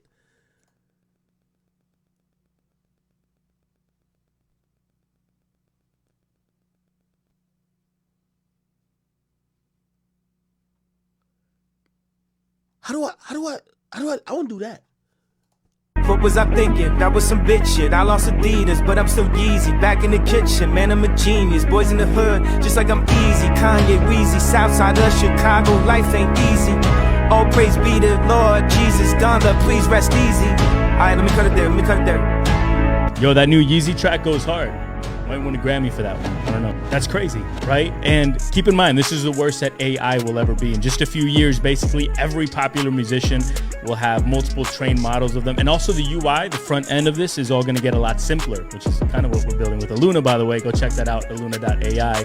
But things are gonna move very, very fast over the next 2 years. You're gonna be listening to songs by your favorite artists that are completely indistinguishable. You're not gonna know whether it's them or not. And I'm just starting to think of all the good, all the bad that's gonna come out of this. I want to hear your thoughts in the comments, so drop those below. All right, guys, so let me show y'all how I made the video that you just saw. I'm going to leave 2 links in the description, so both links are going to be there. I also want to shout out Yedits on Reddit. This is actually where I found it, on this subreddit. They make a lot of cool stuff with generative AI concerning Kanye. I also want to shout out my guy right here, Chakra Simulation. This guy kind of showed me how to do it. So if you want to watch him kind of teach you how to do it in 2 minutes and 20 seconds, go ahead. It was pretty straightforward. Shout out Chakra's Simulation. With that said, let's go over to the link. So here's the first link. It's kind of confusing, looks confusing, but it's not as bad as you may think. So first thing that you want to do is there's all of these play buttons, right? And you actually want to hit all of these play buttons. So we're gonna go ahead and do that, depending on how fast your machine is. Will depend. All right, come on. URL. And once you copy that, you just want the button. The final. All right. Anyway, I could watch that off stream. Yo, did you ever hear? There is a Kanye AI Jimmy Cooks, and I ain't gonna lie, he bodies this song, nigga. I think he does Drake portion and he does 21. This nigga floated.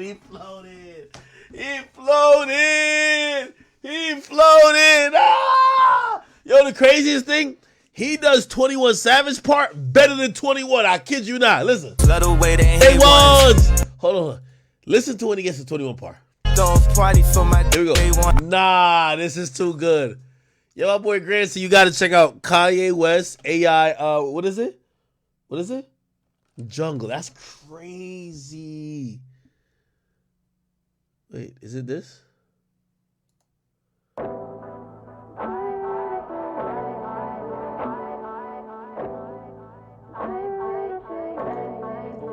No. Woo. Oh, this beat is. I forgot this beat is one of them.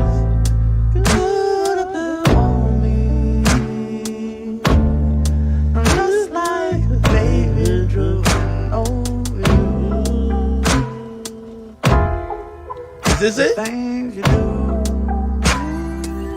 Here we go. Here we go. Hold up. These days, No way. I'm letting God handle all things above me. What? The things I can't change are the reason you love me. Listen, you can hear them calling my name. I'm all over the place, I can't sit in one place. I'm not ashamed that I'm still finding myself, let alone a soulmate, I'm just saying. Feel like we one in the same, our relationship changed. Yet I never existed.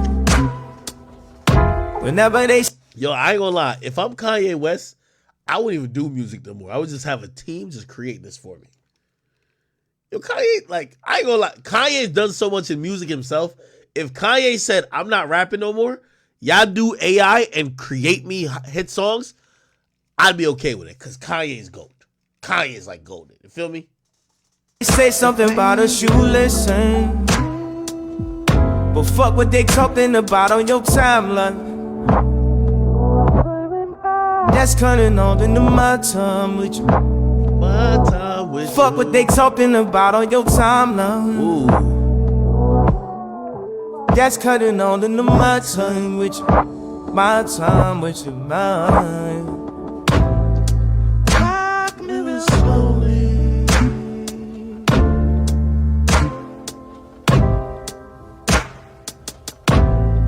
Put a bit on me. I'm just like David Drew. All right. I think there's a new RDC World video on AI too. I was watching that in the bathroom. And I ain't gonna lie. Yeah. Listen. And we came up from the struggle. Yeah. Mm-hmm. Talk to him, Spice. Wait, Spice? Like, what's it I do? Like, what's it I do? That means question isn't really you? Hey, look, listen. Pause that. That's just the intro. Okay. That's just the intro. Punch track 3. Punch track 3. Yeah. Drizzy. Drake. Me and my nigga Supreme, we can never switch teams. Gotta be crazy since. Hey, pause that shit. Hold on, play the next track. Next track. You don't understand what I'm doing here. Mark telling me, never give up, go, keep going. RDC, I love you niggas. He just talking to me on the phone. What? He just that diamond. This shit going diamond. And you know what's crazy? You know what's crazy? What's up? Do you know what's crazy? Yeah. I said I got Kanye on this hoe. I got a young boy on this hoe. I got a Dale on this hoe. Guess what? What track number 7? Put number 7. Play.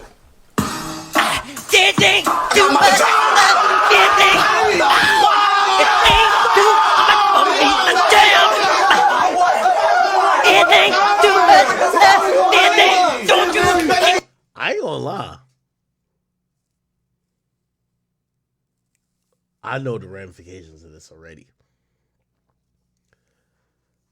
Don't let a nigga at Empire get a hold of this shit. They're gonna be making songs with dead niggas like it's going out of style. Yo, King Von got a new diss to Young Boy. You listen, like, oh, word, he recorded before he died? Yeah. He recorded before he died. Yeah. You listen to the song, all of a sudden, you hear King Von say, and fuck you, nigga, I'll slide to Utah. You're like, Utah? Wait, hold on, nigga. Hold the fuck up, nigga. You died like 2 years ago. How the fuck you know? That's what's finna happen. Y'all know, right? That's what finna happen. Like, new Pop Smoke. Yo, new Pop Smoke. I bet. Turn that shit on. Yo. Shit. Free my man out the pen and free K-Flock too. Free K-Flock 2. What in the nigga, what?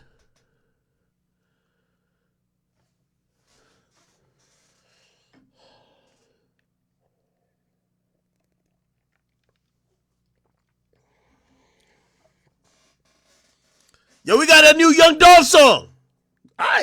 We love Dolph. Play that new Young Dolph song. 100 shots. 100 shots.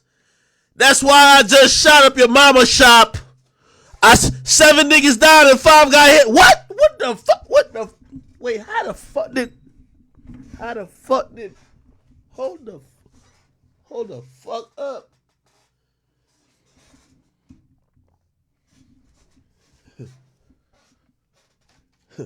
What in the fuck going on in here? Imagine the songs they gonna be making. A nigga body not even gonna get cold before they gonna say, y'all got that AI loaded? Bet. Get the songwriters, crank out a hit. For real. Shit's spooky. It's a new X song. It just dropped. Oh shit! I knew X was a workaholic, man. That nigga was working at a crazy pace before he died. Let's hear this shit. Moonlight. Shout out to Robert Allen for snitching on them niggas. What the fuck? What in the fuck done happened?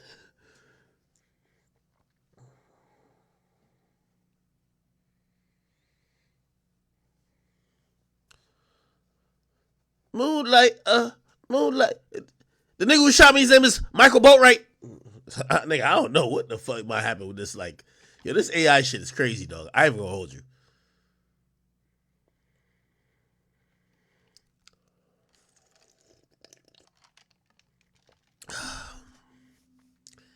It's interesting, but it's scary at the same time, man.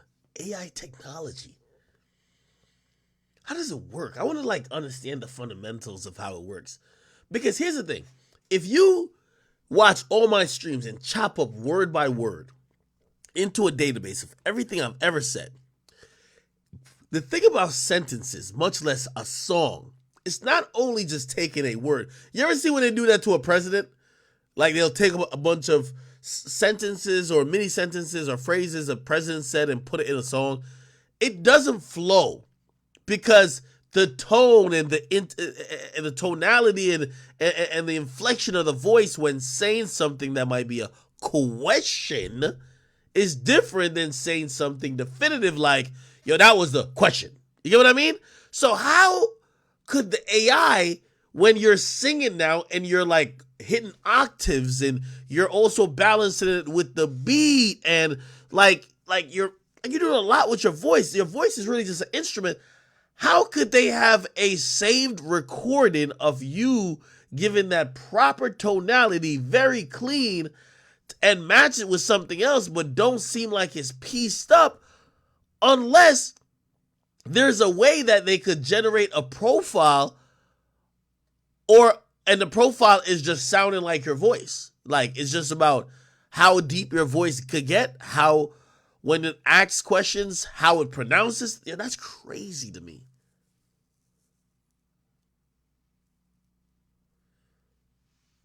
If they get like an AI with like Mariah Carey, if there's a Mariah Carey, no way.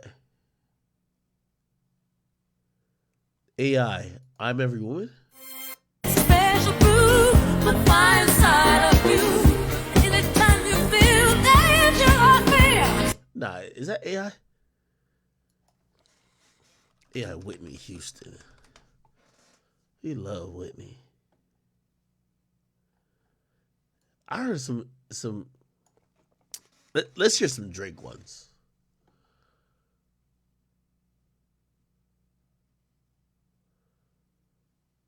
Yo, they got Kanye covering all the Drake songs.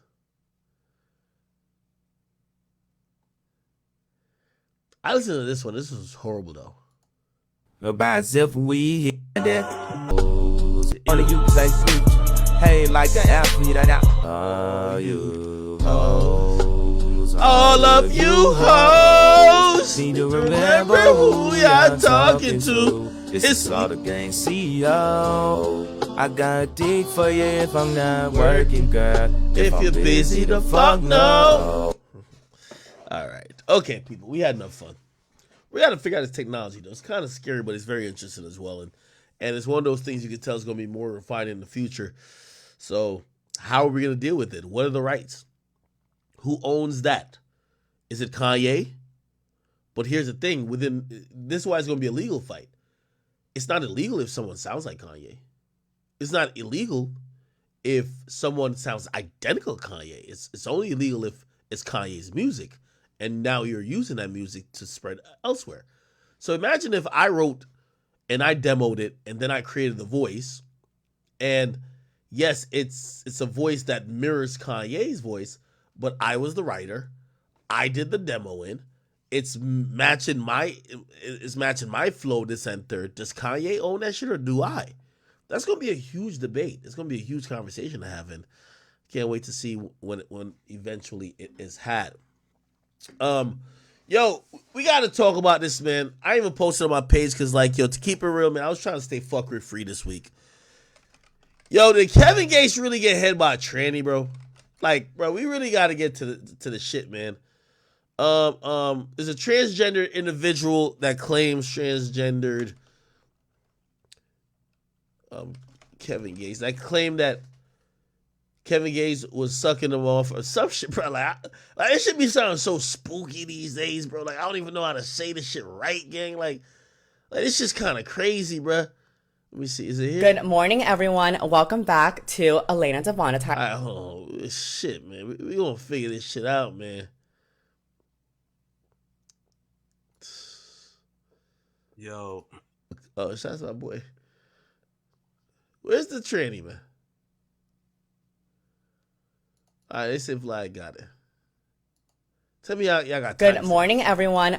Where's the tranny, man? Pause. Like, yeah, that sounds crazy. Where's the tranny? Oh, it's at the 1:45 mark? Like hour 45 type shit? No, it's 1 minute 45 seconds type shit. Let me see. Here we go, child.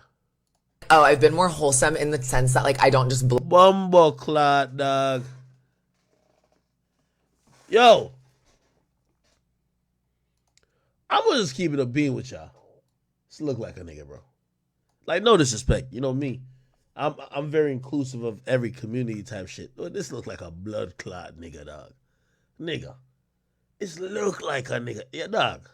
Yo. This look like a... Let me Google their page. Lila Gibney. That's the name of the tranny. Lila Gibney. Let me look at the Instagram type shit. Let me see if, you know, maybe Kevin Gates was fooled. By the way, we don't even know if this is true. Just look like a nigga, bro. Blood clot. I don't even want to scroll down no more. Bro. Blood clot nigga Ida Adam's apple, man. Fuck. Let me click over this fucking... All right. Anyway. blab my mouth to like random cameras and be like, oh my God, I fucked so-and-so. Oh my God, so-and-so pulled a gun on me or like put a gun in my pussy. But like whenever it comes down to... Hold the fuck up. I got to ask these questions very politely though. Because, you know, I'm inclusive. I love the LGBT community. This person said he got a pussy.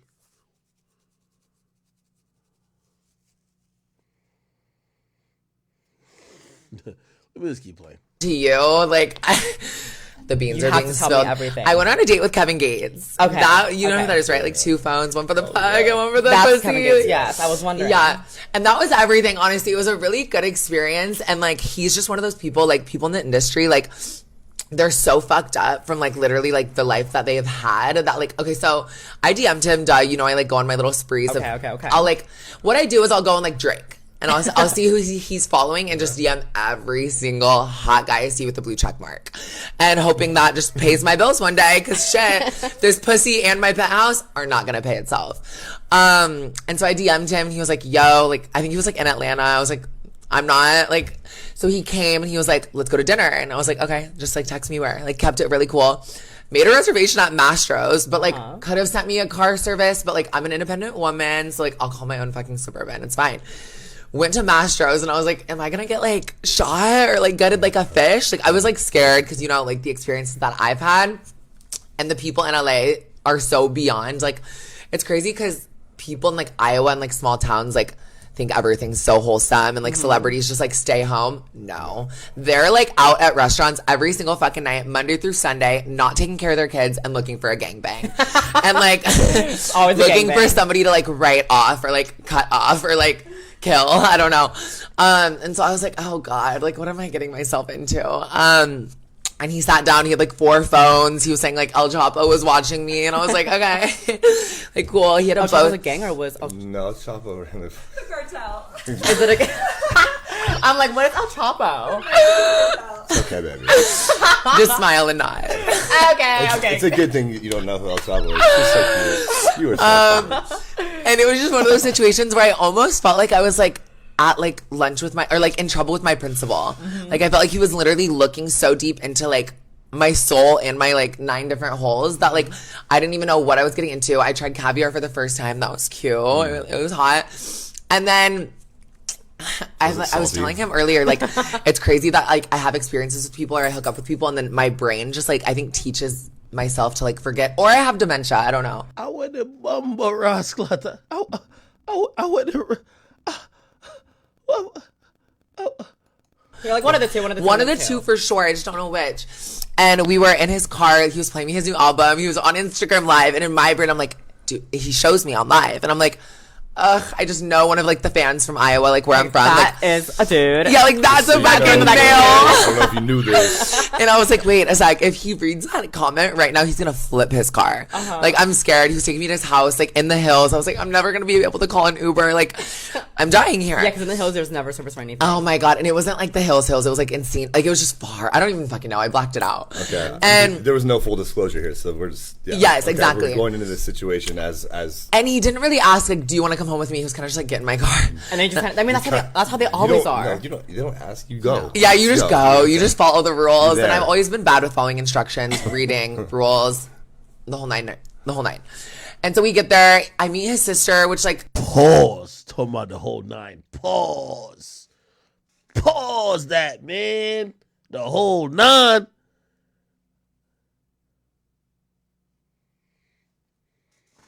Could have like honestly, I think was his wife. Now that like I did my research, I'm like, I think I literally met your wife, but you introduced me as her sister. I don't know. He's all about like energy, like ashwagandha, like the whole 9. Honestly, we fucked. And I told him I was trans, like mid, like spread eagle, like pussy flap scars and all. Like I literally. How did you bring that up? Honestly, like, I was just mid sex. What? Yeah.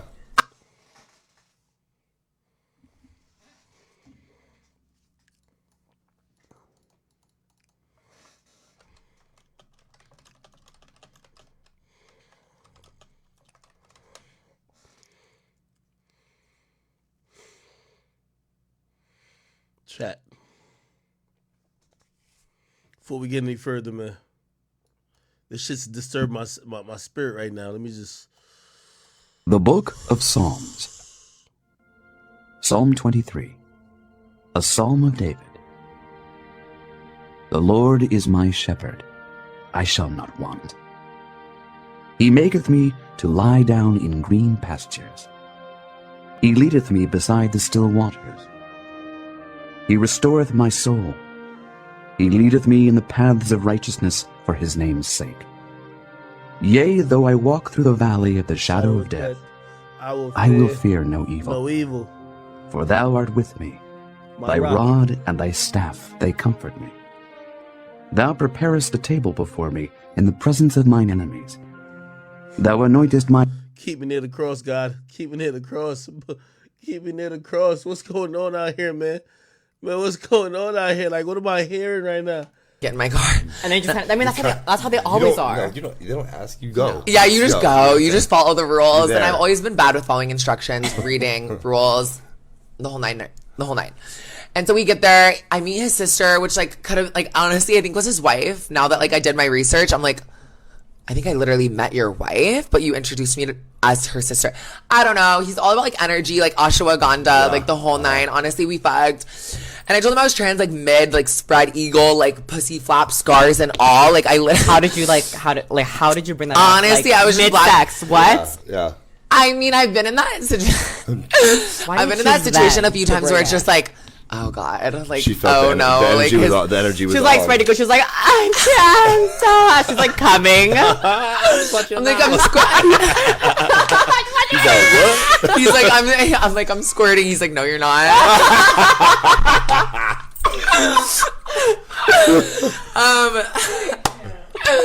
No. Oh my God, you guys kill me. But no, I was literally, I'm not kidding, like spread eagle. I think he was like eating me out or something, and then in my brain he like stopped, and I'm like, Bumbo clot, no start, no, no, no, no, no, Bumbo clot, no,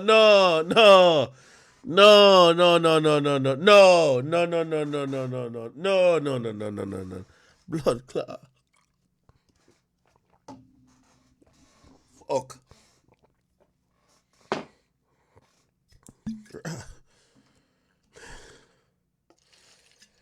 Lord.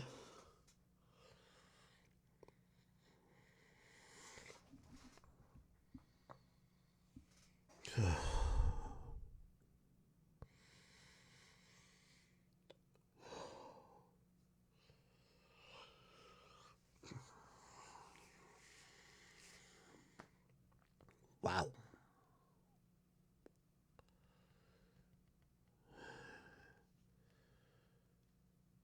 I gotta remind myself I'm in the United States of America, man. I almost had a Jamaica moment. I'm like, what the? Let me just. I got it.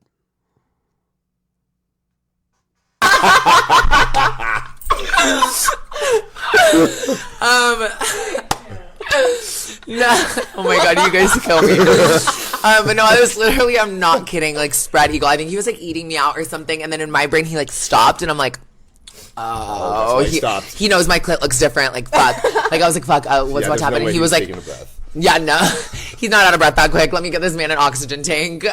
But he was like, can I ask you something? And I go, yeah. And he was like, are you trans? And I go, and I was just like, I was so done. Like, come laying there, like, what gives you that idea? And I was laying there, and I go, you caught me. And he literally was like, baby, I don't give a fuck. God raised all of us equal, all this stuff. And I was like, that makes you so much more attractive, and that makes you so much more, like, honestly, manly and hot, that you, like, that you know that I had to work harder and pay more than all these other fucking crusty, dusty bitches with, like, stinky pussies. And so that was that. And then he ended up, like, blocking me because he needed a tour bus connect. And I was like, I don't have that. And so I thought he was kidding. And I hung up on him. He's like engaged though. Yeah, I think I'll marry him one day. I think he's my not after this. I'm not making it to my fucking wedding. Oh no, not in the bus at least. No. Aside from that, what are the other, like, have you been involved with any like rappers as well? Because you get around a lot with like celebrities. Do I get around? Yes, you do. Yes, you do. Every time we talk, it's kind of like, oh my God, I hang out with this person, hang out with that person. You get around with a lot of A-list celebrities. Okay, yeah, true. So how do you even get in touch? You just DM them all? You DM them all, yeah? I DM them all, or like it's always at like Delilah or something like hot and exclusive. Running into a club with them. Yeah, but like that situation is scary because the amount of times we're like, I'm not even kidding, Taylor Kniff. He's like this old YouTuber. I was going to ask about that too. I know. Later. Yeah. Have you ever like have you heard anything about No. So we'll talk about it later because I do want to bring that one up as well. Okay. So he outs you, if I'm not mistaken. For sure. Right? And this situation, I don't remember exactly. exactly. So give everyone like a rundown of like what exactly happened. Okay, this guy Taylor Kniff, he was in like this boy group on YouTube. I think, I don't know. I never gave a fuck about him, but fucked all of his friends. And literally, I remember it so vividly. Nikita Dragon was like at a restaurant or something, and Taylor Kniff was there, and he posted on his close friends, and he was like, "Yo, that's a dude. Like, I wonder if Boyd knows," because she was with a man, I think, right?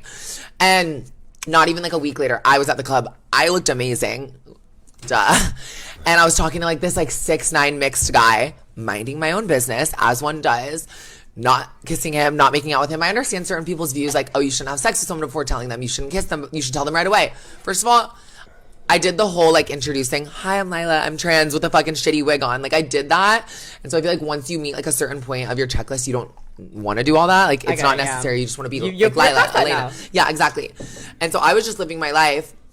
He comes up, whispers in the guy's ear, and the guy's like, "Oh no, never mind, I'm good." And I'm like, "We're not at a job interview. Like, good off what? Buy me a fucking double shot now and stop talking." But I mean, guys only buy drinks for girls that they want to fuck. That's for sure. Sure. Like, I'll buy you a drink because I want to like go home with you. That's how you. Like, I never see a guy just buy a drink for like. Just buy drinks. There's always motive and intention behind getting. You're right, and then they get butthurt too. It's like swipe your fucking card. So if you know if you're like trans, you're okay with these. Like, you know, I'm not gonna buy a drink because obviously I can't fuck her. I'm not down for her, so I'm not even gonna buy you a drink. Of course. And guys in LA are just, me and my like friend Stas were talking about it literally this morning. Guys in LA are so dumb and like such meatheads that like when they hear, oh, that's a dude, or oh, she's trans. Yo, chat for my mental sanity. We gotta move on. For my mental sanity, we gotta move on, brother. Just gotta move on, man. This is the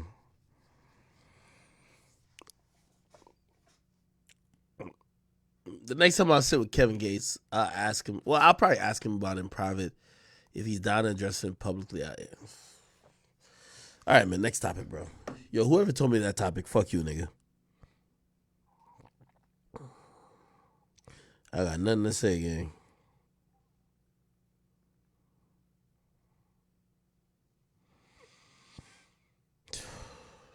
All right. Anyway. Blood clot, dog.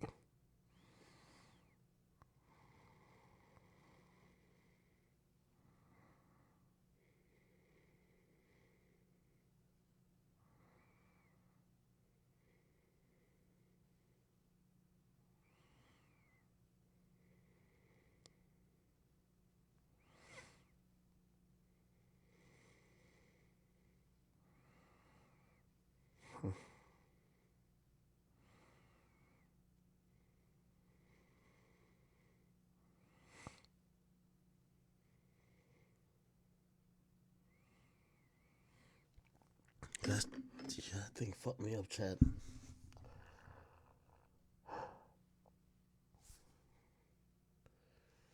I feel like I'm in an AI simulator or something like that. Like, I'm just trying to be normal. I'm trying to be like in this shit.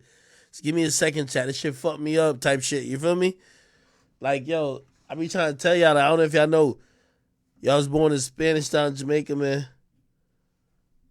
I grew up there for like 11 years, but that's where really a lot of my shit come from. And like, this is a new world to me, but I'm not a hateful person, so I try to tolerate and accept. All right, just give me a second. Blood clot, dog. All right, anyway. Fuck. God damn. Yo, chat, this is a ridiculous story. Salute to, yo, I got a few people who are really trusted by me, and they sent me some really good stuff. My man actually just sent me this, which, let's see. Have y'all heard this story? There's a nigga named BTB Savage.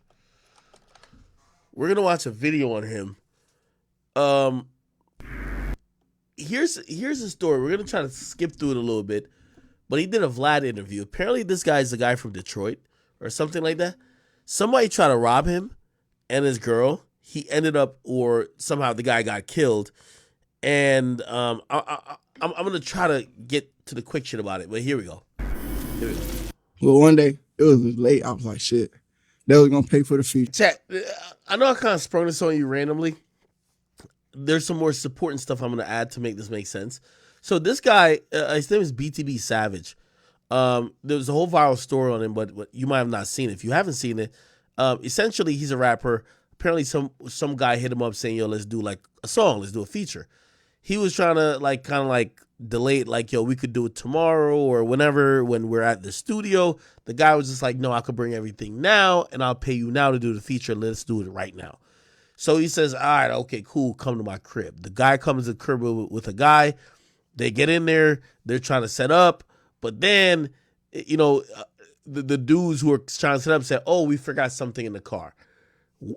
He feels it's suspicious because the guy who he's supposed to do the song with, he's going for the equipment, not the friend that came along. So he locked the door this and third when the guy goes out to the car, and the other guy's in there now copping pleas to him. And he's probably realizing, wait, why are you saying this stuff? You know what I mean? Whatever. Oh, I'm not even. After the nigga got shot already? What the fuck? Yo, where the fuck Vlad find this nigga at? So he said he's been shot in the elbow, but he can still grip people with that hand. Also, he said his kid is there, and his girl has shot this dude like 3-4 times, and this dude is so goddamn. All right, man. So he killed. Well, I guess his girl killed some dude. Here's the funny part that I found out. Right. Let me see if I can find it.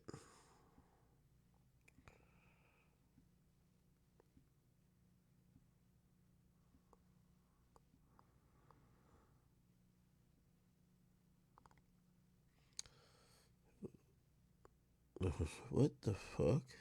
Give me a second. Oh boy. So many shit going on. So many things.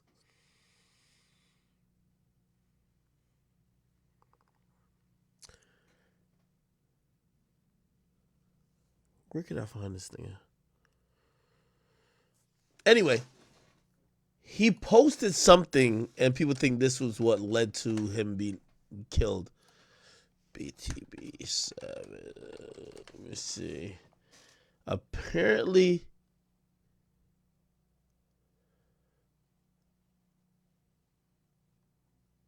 wait, hold on. Let's chill. There's a crime scene footage of it. Lord Jesus. Oh my God.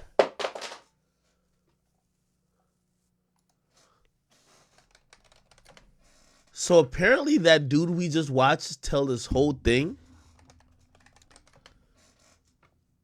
What in the fuck? And by the way, apparently it's from San Antonio. Okay. This is what I wanted to show y'all first. Apparently, and by the way, trigger warning for everybody. Apparently, he posted a video or he posted a picture of him in the same apartment where it all went down. So he went back there and posted a picture type shit of him being in the apartment.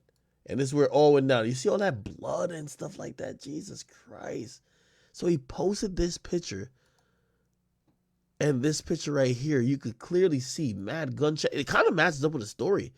Blood here, just mad gunshot through the that's 1, 2, 3, maybe 4, 5, 6, 7, 8, 9, 10. There's a lot of bullet holes through this shit. Wow. And he posted this literally. Yo, he posted this at 4 p.m. today. Or like yesterday, whatever you want to call it. March 30th, look at the time. 4 p.m. He posted this. Now what we're hearing, and you know, Vlad did the interview. You go on Vlad's page, Vlad is reporting that he died. So he did an interview. So this all happened in a week. He did an interview with Vlad, right? Let's scroll down and see if we can see when Vlad posted that he did. I don't know if he posted to his Instagram first. Because here's the thing. I think this story is only kind of like super popular because he died. So 4 days ago, Vlad did the interview. 4 days ago, Vlad did the interview, right? 4 days ago. He posted a picture today, March, or like early in the day, right? March 30th. Right? And then, and this is huge trigger warning. By the way, yo, to my man, Drill, if you're putting this up, you blurring all this. We're blurring all this type of stuff, bro. Okay? Then this is supposedly a video of the aftermath of when he died, which is a couple hours later. So right when he posted this, because it still looked like it's daytime wherever this is. Look at this. They said this was his car. Look, crime scene video of his murder. Look. Jesus Christ. Look. That's 4 shots right here. 1, 2, 3, 4. Jesus, is even more. 1, 2, 3, 4, 5, 6, 7, 8, 9, 10, 11, 12, 13, 14, 15, 16, 17, 18, 19, 20, 21, 22, 23. Nah, they went crazy. Jesus Christ. Wow. And they claim this is the crime scene footage. So you see this, and I don't know what's here. I don't know if this is him, because this car looked completely shot up. But they have somebody who's under a sheet here. Wow.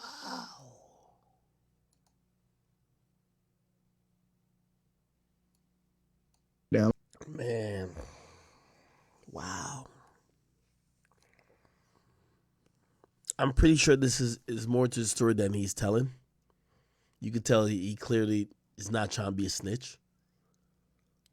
I'm pretty sure the police are working the leads of knowing who the person is who booked it. They're probably going to arrest them too. But think about the lives that were lost over some dumb shit. The guy who came with him, who was locked in a room, got killed. He, who definitely wasn't trying to do no fuck shit, at least with that situation, because probably somebody was killed, they felt like they probably had to do some type of revenge shit. And they killed him earlier today. Also, him just not realizing, like, what's at stake here. He's on a Vlad interview just basically very nonchalantly talking about how he killed this guy. Wow.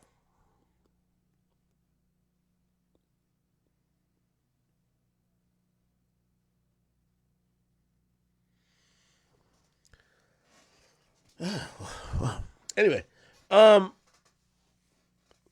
let's talk about a few other things. Damn, there's shit, some heavy stories in here, ain't it? Real quick, if you guys don't know, Tory Lanez has actually filed an appeal. So Tory Lanez's lawyer finally filed an appeal, and we're gonna read what he's filed an appeal for. So, he was supposed to be sentenced soon, and the appeal has been filed. Now, let us actually see if we could find the grounds that he's filed this appeal for, right? Now, if you ask me, the main thing that needs to be addressed in filing the appeal, let me see. Tory Lanez. Okay, here we go.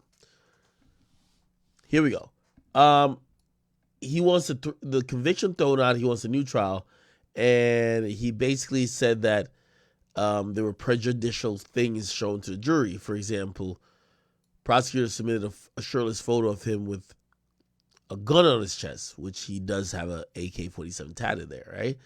And he said they think that's prejudicial, should never been shown to the jury. They're saying that what prosecutors say was identification purposes, but they're saying, nah, you basically were trying to prejudice the jury. They're saying also other grounds include, and I think this is the biggest one, the jury heard an 80-minute interview the prosecutors had with Kelsey Harris, who was in the car, and the audio was devastating to Tory's case. She recanted most of what she said in that interview, yet it was still played because when she got on the stand, she was not saying what she needed to say for the prosecution to sing Tory, so they played the old clip. They're also saying it's wrong to admit an Instagram post that included a comment from Tory, including a comment from one of Meg's producers, claiming cops had matched bullets from Tory's gun to the fragments in Meg's foot. Okay, again, remember, according to Tory, his whole case is the gun wasn't mine. I don't know nothing about the gun. It's not legally registered to me or nothing like that. However, because of the nature of the situation, they're trying to pin a bunch of stuff on Tory. So he's like, yo, listen, we got to get the prejudicial stuff out of here, right? Did Tory do it? Right. I still don't fucking know. I have no fucking clue. Also, they said another claim it was wrong to allow statements that Meg made to the cops that Tory said to her, please don't say anything, I'm on probation. Because obviously, yeah, maybe he was on probation, which, by the way, we've not proven, or it was brought up in court. Tory was never on probation. But if he's saying don't say anything, I'm on probation, it kind of hints like he's guilty of something. They're saying that, number one, he was on probation, and which means those statements should never been said, but also he wasn't saying that in the sense of trying to bribe her to get him off. You know what I mean? That's going to be a huge source of discussion.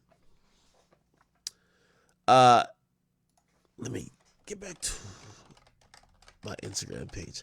Also, Tory had to do some damage control earlier too via his lawyer, because people have been saying that he's mad at his lawyer that represented him during the trial. So the guy who represented him during the trial is I feel like I was butchering his name, Medjivin, right? And some people felt like he didn't do the best job with the case. Clearly, he feels like he did as much as he could have done with that case for Tory, and that he gave it his all. And let's see, where is it?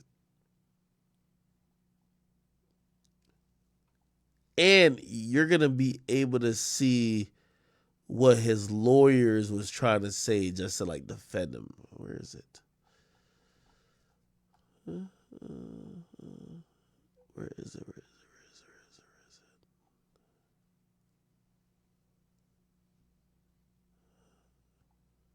Okay. Well, this was one of them. It says, I'm happy to announce to all interested in justice that today my attorneys Jose Baez and Matthew Barhoma filed a motion for a new trial. Additionally, due to a scheduling conflict, David Kenner will no longer be a part of my defense team. I would like to thank Mr. Kenner for his hard work and wise counsel. Jose Baez will continue to represent me as the first chair and Matthew Barhoma as the second chair. Yeah, David Kenner is, I think, the guy with is that Suge Knight's guy? Let's see. David Kenner, lawyer. It's going to tell us. Oh, yeah. He represented Suge Knight in an unrelated case. And by the way, he vehemently says he's not Suge Knight's lawyer, but still, whatever. Let me see. Let's see how good.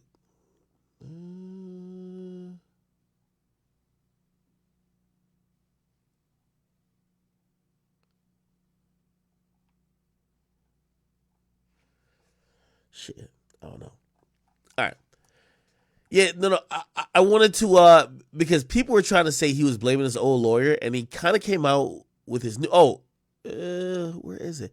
He came out with his new lawyer saying, "I'm not blaming my old lawyers." So Tory is not blaming his old lawyers, and he resents anyone saying he will be blaming them for his loss. Again, there's a lot of rumors circulating with this Tory thing. So a lot of people are saying Tory was actually offered time in jail, but possibly not being deported. And Tory turned down every possible plea because he wanted to beat it. From what some people believe is that the female lawyer he had at first, which is always a good look in these situations, he had a female lawyer. He had a female lawyer, and the female lawyer allegedly dismissed herself because she was saying to Tory, we can't win this at trial. And because we can't win this at trial, let's take a plea. And Tory was like, fuck no, I didn't do shit, and I'm not taking a plea. And apparently that's why she got off the team. What's her name again? Fuck. Yeah, no, I do forget her name. Seth Banks, thank you for the gifted subs, by the way. Okay. Baez firm. Thank you. Baez law firm. Okay, here we go. This is what I was looking for. Baez law firm. Okay. So they deny, and here it is. Oh, it wasn't my page. I didn't know it looked like this. So Rolling Stones reported that Tory filed a new motion for the new trial, but Nancy Dillon, good old Nancy Dillon, she said in a reporting, allegedly, because I didn't even read the whole thing, that Tory was upset. Like, according to inside sources, Tory was upset at the last lawyer who represented him during the trial. That's why he lost, right? Tory's coming out to say the article is false, and Tory isn't angry at attorney Megdishin. And it says, I don't know what source close to the defense they claim they have, but no one from my team would say such a thing. So they're saying Tory was not mad about how the lawyer handled the situation, which means he probably thinks they handled it adequately. You know what I mean? So yeah, they're blaming Nancy Dillon to say she spread misinformation. I'm pretty sure she's going to say, no, I know a source who's really legit, and I'm going to stand by it. Will she ever reveal the source? No, probably. Okay. So we got that out of the way. Let me see. Where the fuck my phone keep going? I know y'all can hear my squeaky chair. That's not because of me. The chair's are squeaky. It's old. Oh.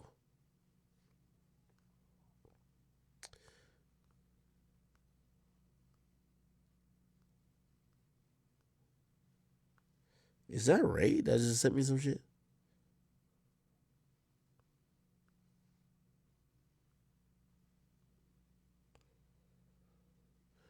Let me get in Discord for a second. Sorry, chat. I feel like my chat hates when I get on Discord.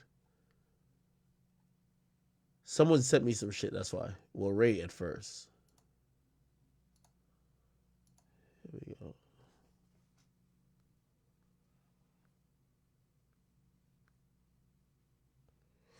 Yo, Ray, if you can hear me, nigga, fucking join the chat.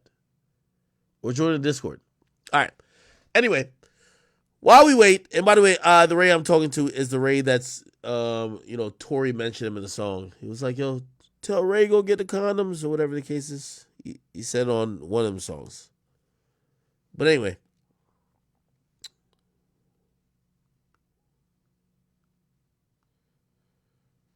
Give me 1 second.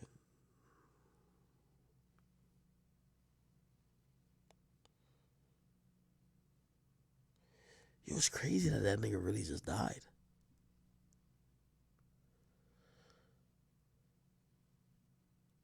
All right. If you guys don't know, Carl Crawford has been actually moving pretty different recently. He welcomed Meg Thee Stallion back to Houston, and it looked like he's trying to play nice as best as he could. Let me see if I could. I didn't post it because he had deleted it first, but he put it back up. But if you guys don't know, Carl Crawford is now, not only did he apologize to Meg and he said he should have never took the picture with Tory, he seems to be very much in the business of promoting Meg. Hey, Houston, this Friday, the queen of hotties and one of the most iconic female artists of our time will be touching down. We want the entire community of Texas to help 1501 welcome the queen of hotties, Meg Thee Stallion, back to the city. She'll be headlining a block party as a part of the amazing NCAA March Madness Festival at Discovery Park. If you think you saw Meg perform before, think again. Blah, blah, blah. Anyway, it's a press release about them saying, we love Meg. We're going to respect her and also contribute to her appearance at this festival. Basically, they're saying that they love Meg and Meg is still 1501. What does this mean? Remember, this came after the whole thing where they were given their opinion on Meg's case with Tory. Now they don't want to talk about that shit at all. They're saying that it was a mistake for them to be around Tory. Now they're saying they love Meg. What does this mean? Clearly, it means that they're trying to settle with Meg. They want Meg to be in the fold. They're probably giving in to some of her demands. I still don't see Meg staying at that particular label. But because they're playing nice, and maybe they're playing nice for some other reasons that we'll find out later, but it feels like they're just playing nice just that Meg could stay there a little bit longer.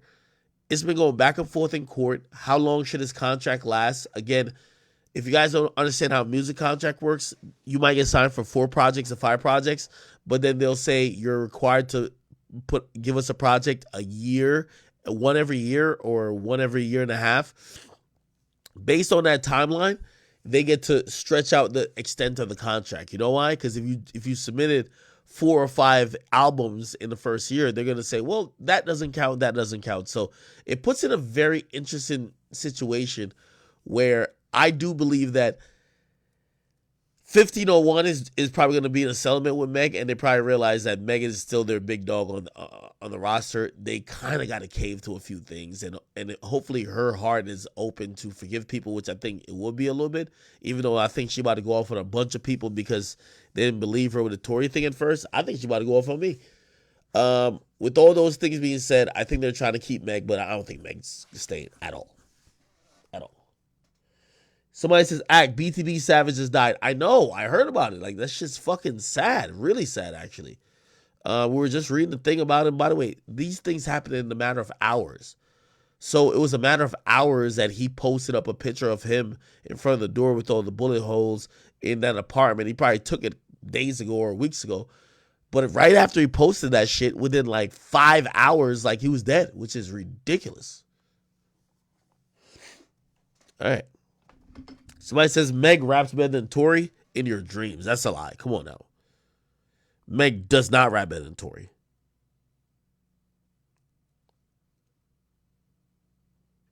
Okay. All right, shit, we still got a bunch to get to.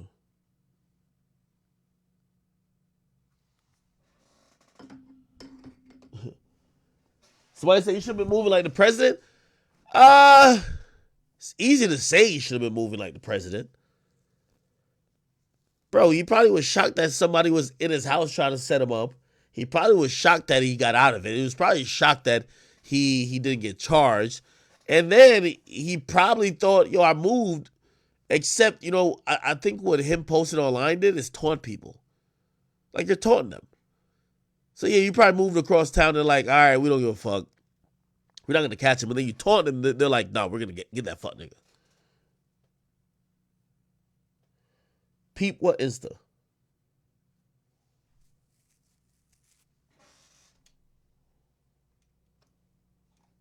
Somebody says peep BJ goddamn. Who's this? Should I take it off camera for a second? Let me see what's up. No, you shut the fuck. Oh shit! What the fuck? Hold on, chat. This shit ain't checkers, it's chess. Let every move be your best. Enough of the speculations in the rumors. I'm finna lay that to rest. I ain't never been extorted, and I ain't never been a pussy. They thought I was Patrick Mahomes. I passed some niggas without even looking.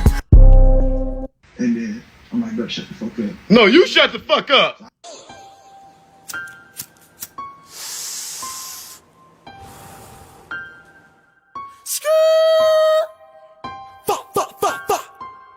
Nigga.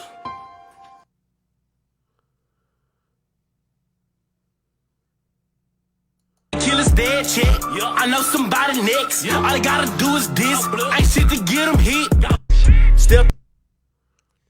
Is this nigga trying to, like, admit to the murder? No, he not. Hey, someone tag Vlad ASAP and tell his ass BJ_ goddamn trying to see when he gonna do another interview with the BTB Savage guy. Probably never again, huh? Doggy? Vlad, my turn. Ain't no way they substitute like that. You know what's crazy? Yo, Vlad gonna interview this guy. Yo, Vlad gonna make 100,000. Yeah, this is the crazy thing that they don't realize. Vlad gonna make he's probably gonna make 100,000 off the dead guy, and then this guy he's gonna make 100,000 off him. And if he had anything to do with the dead guy getting killed, he's gonna go to jail or he's gonna get killed. And Vlad's just gonna run up on $500,000 on you niggas. This is ridiculous, man. These niggas gotta stop, bro. You think he'll get the interview before he get locked up? Like, what's your bet? You think he'll get locked up? Vlad's hitting this nigga up today. Facts. The interview will be filmed tomorrow. So unless he get killed by tomorrow, he's filming that interview tomorrow. Bro, that's crazy. Holy shit, man. But he said trying to see you gonna do another interview with that boy. Bro, I can't even laugh. Like, this is so sad, dog. I'm not laughing at the death. I'm just laughing at the stupidity. Just the level of stupidity is crazy. Oh boy. Probably never again, doggy. Come on, man. Wow. That's crazy. They say going to gossip in the city for the Yo Gotti vid. Oh yeah. All right, Chad. Give me a second. I ain't gonna lie, the Henny's kicking, so you probably got a couple more minutes with me. But you know what that means. When I do a late stream like this, that means tomorrow I'm hopping on tomorrow between 12 and 3 to finish up.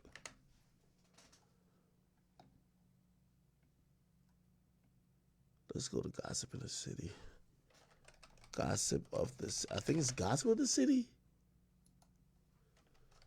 Let's see. Gossip in the City. Instagram. No. Here we go. I have the video too. Okay. Here we go. Let's actually read the news report on this. This is kind of ridiculous.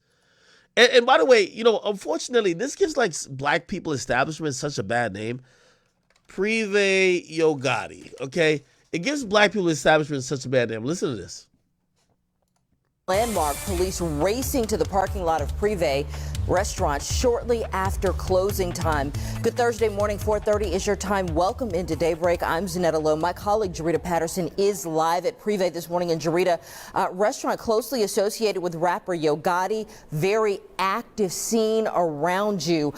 Getting in a lot of details at this hour. That we are. So a very popular spot, to say the least. Folks, details, they are certainly still coming in. If what we are hearing is confirmed by police, then it means detectives are now investigating the city's latest mass shooting. Folks, let's take a look at this scene together. Still very much an active scene. We are doing our best to remain extremely cautious and also considerate, considering there is a deceased victim here in the parking lot. What you're looking at here, my colleague is going to show you this white van 3 minutes ago at the most. This van pulled in. We can surmise this is the coroner's van that starts to move in. That means that process is more than halfway over. Again, the van just pulling into this very popular restaurant just a matter of minutes, just a few minutes ago, I should say. The area has been roped off by police. Earlier this evening, during the overnight hours, there were upwards. All right. So, and let me tell you this, man. We all want to support black business, but unfortunately, we hate ourselves. And the person you're going to have problems with most times is somebody who looks like you. It's the reason why a lot of people that when they're going out to try to have fun, they feel more comfortable when there's less faces that look like themselves. It's not because they're hating or a self-hater. It's because usually people who are all in the same community, in the same cities, they know somebody that knows somebody, or they have animosity among each other. So it makes you either always on guard, or it makes you, rather than just being like laid back and trying to have fun, now you're trying to be an aggressor. There was a video of this whole thing that happened. It's very sad. I'm going to give a trigger warning for this too, Joe. If you put this bitch up, make sure you fucking blur. Actually, I don't even think I can play this thing because I think there's a dead body on the ground, bro. I don't want to play that shit, bro. There's a dead body on the ground. I don't want to play that shit, nah. Yeah, I just don't like showing y'all dead bodies, period, bro. There's a dead body on the ground. There's a whole shootout. You see one guy get shot. One guy already got like mad bullets in him. Other people getting shot, limping out the way. It looks wild, man. It looks like a fucking circus. If you don't know, the restaurant supposedly is owned by Yo Gotti's mother. But pretty much everybody just kind of looks at it like Yo Gotti's restaurant.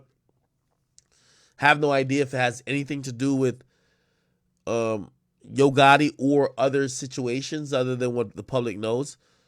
We have zero idea.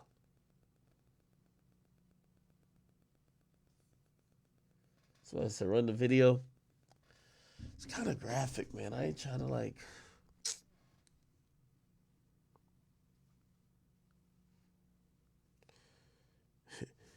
Yo, let me tell you this. One thing about Vlad and Adam, they know when they got a viral story on their hand. You know who just texted me? Vlad sent me the link of the Vlad TV post that says BTB Savage reportedly got shot and killed. Now I'm gonna say, wow, didn't you just interview him? Apparently they're saying this dude got killed in 4 hours. This is ridiculous, bro. Jesus Christ. I got the video in question. I'll post it on the burn and I'll take it off afterwards.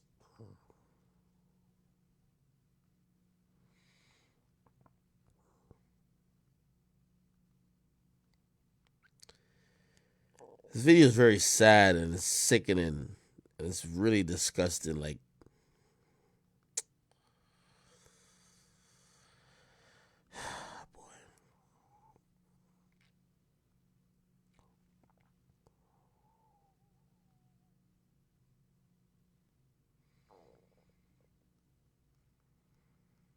give me 1 second. Where is it at?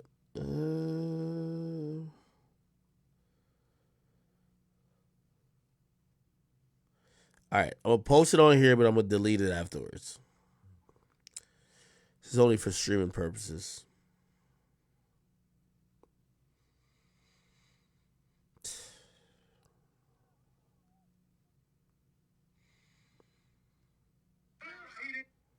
All right, here we go.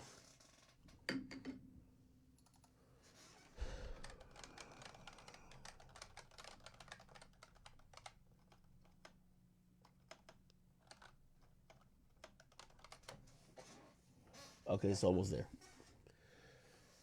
No, it's the video of like that shooting outside of Yo Gotti's restaurant. Again, I think I see a dead body, and I hate showing things that kind of depict people's last moments. But we're trying to talk about the topic. Obviously, I won't be posting on my page or nothing like that, but it's a sad story, man. One thing about humanity that's been getting me just more and more disgusted is how little people care about life. And this is the video. Trigger warning, please. Joel, if you're posting this, blur this bitch. Really. I just hate how much people don't value life. This is the parking lot to the restaurant, I guess. It's a lot going on. I think there's even audio. Right, he didn't shoot. He didn't shot. Right here, you're gonna hear shots being fired. Actually, you can see the shooter right here. Yeah, this guy in the blue. Right? This guy in the blue. That's jail.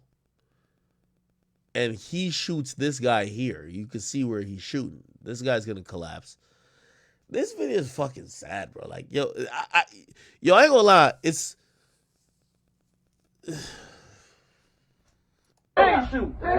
so he shot him.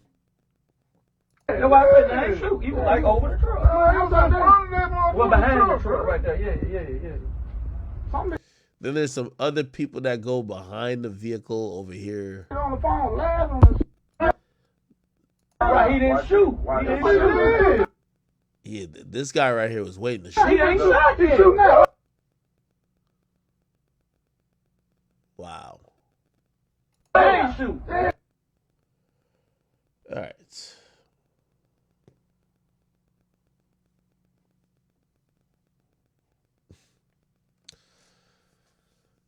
Don't worry, I'm deleting the stream.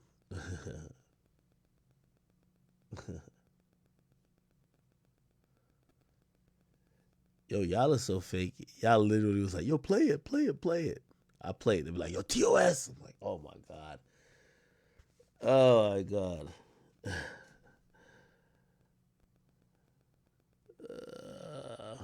Hold on.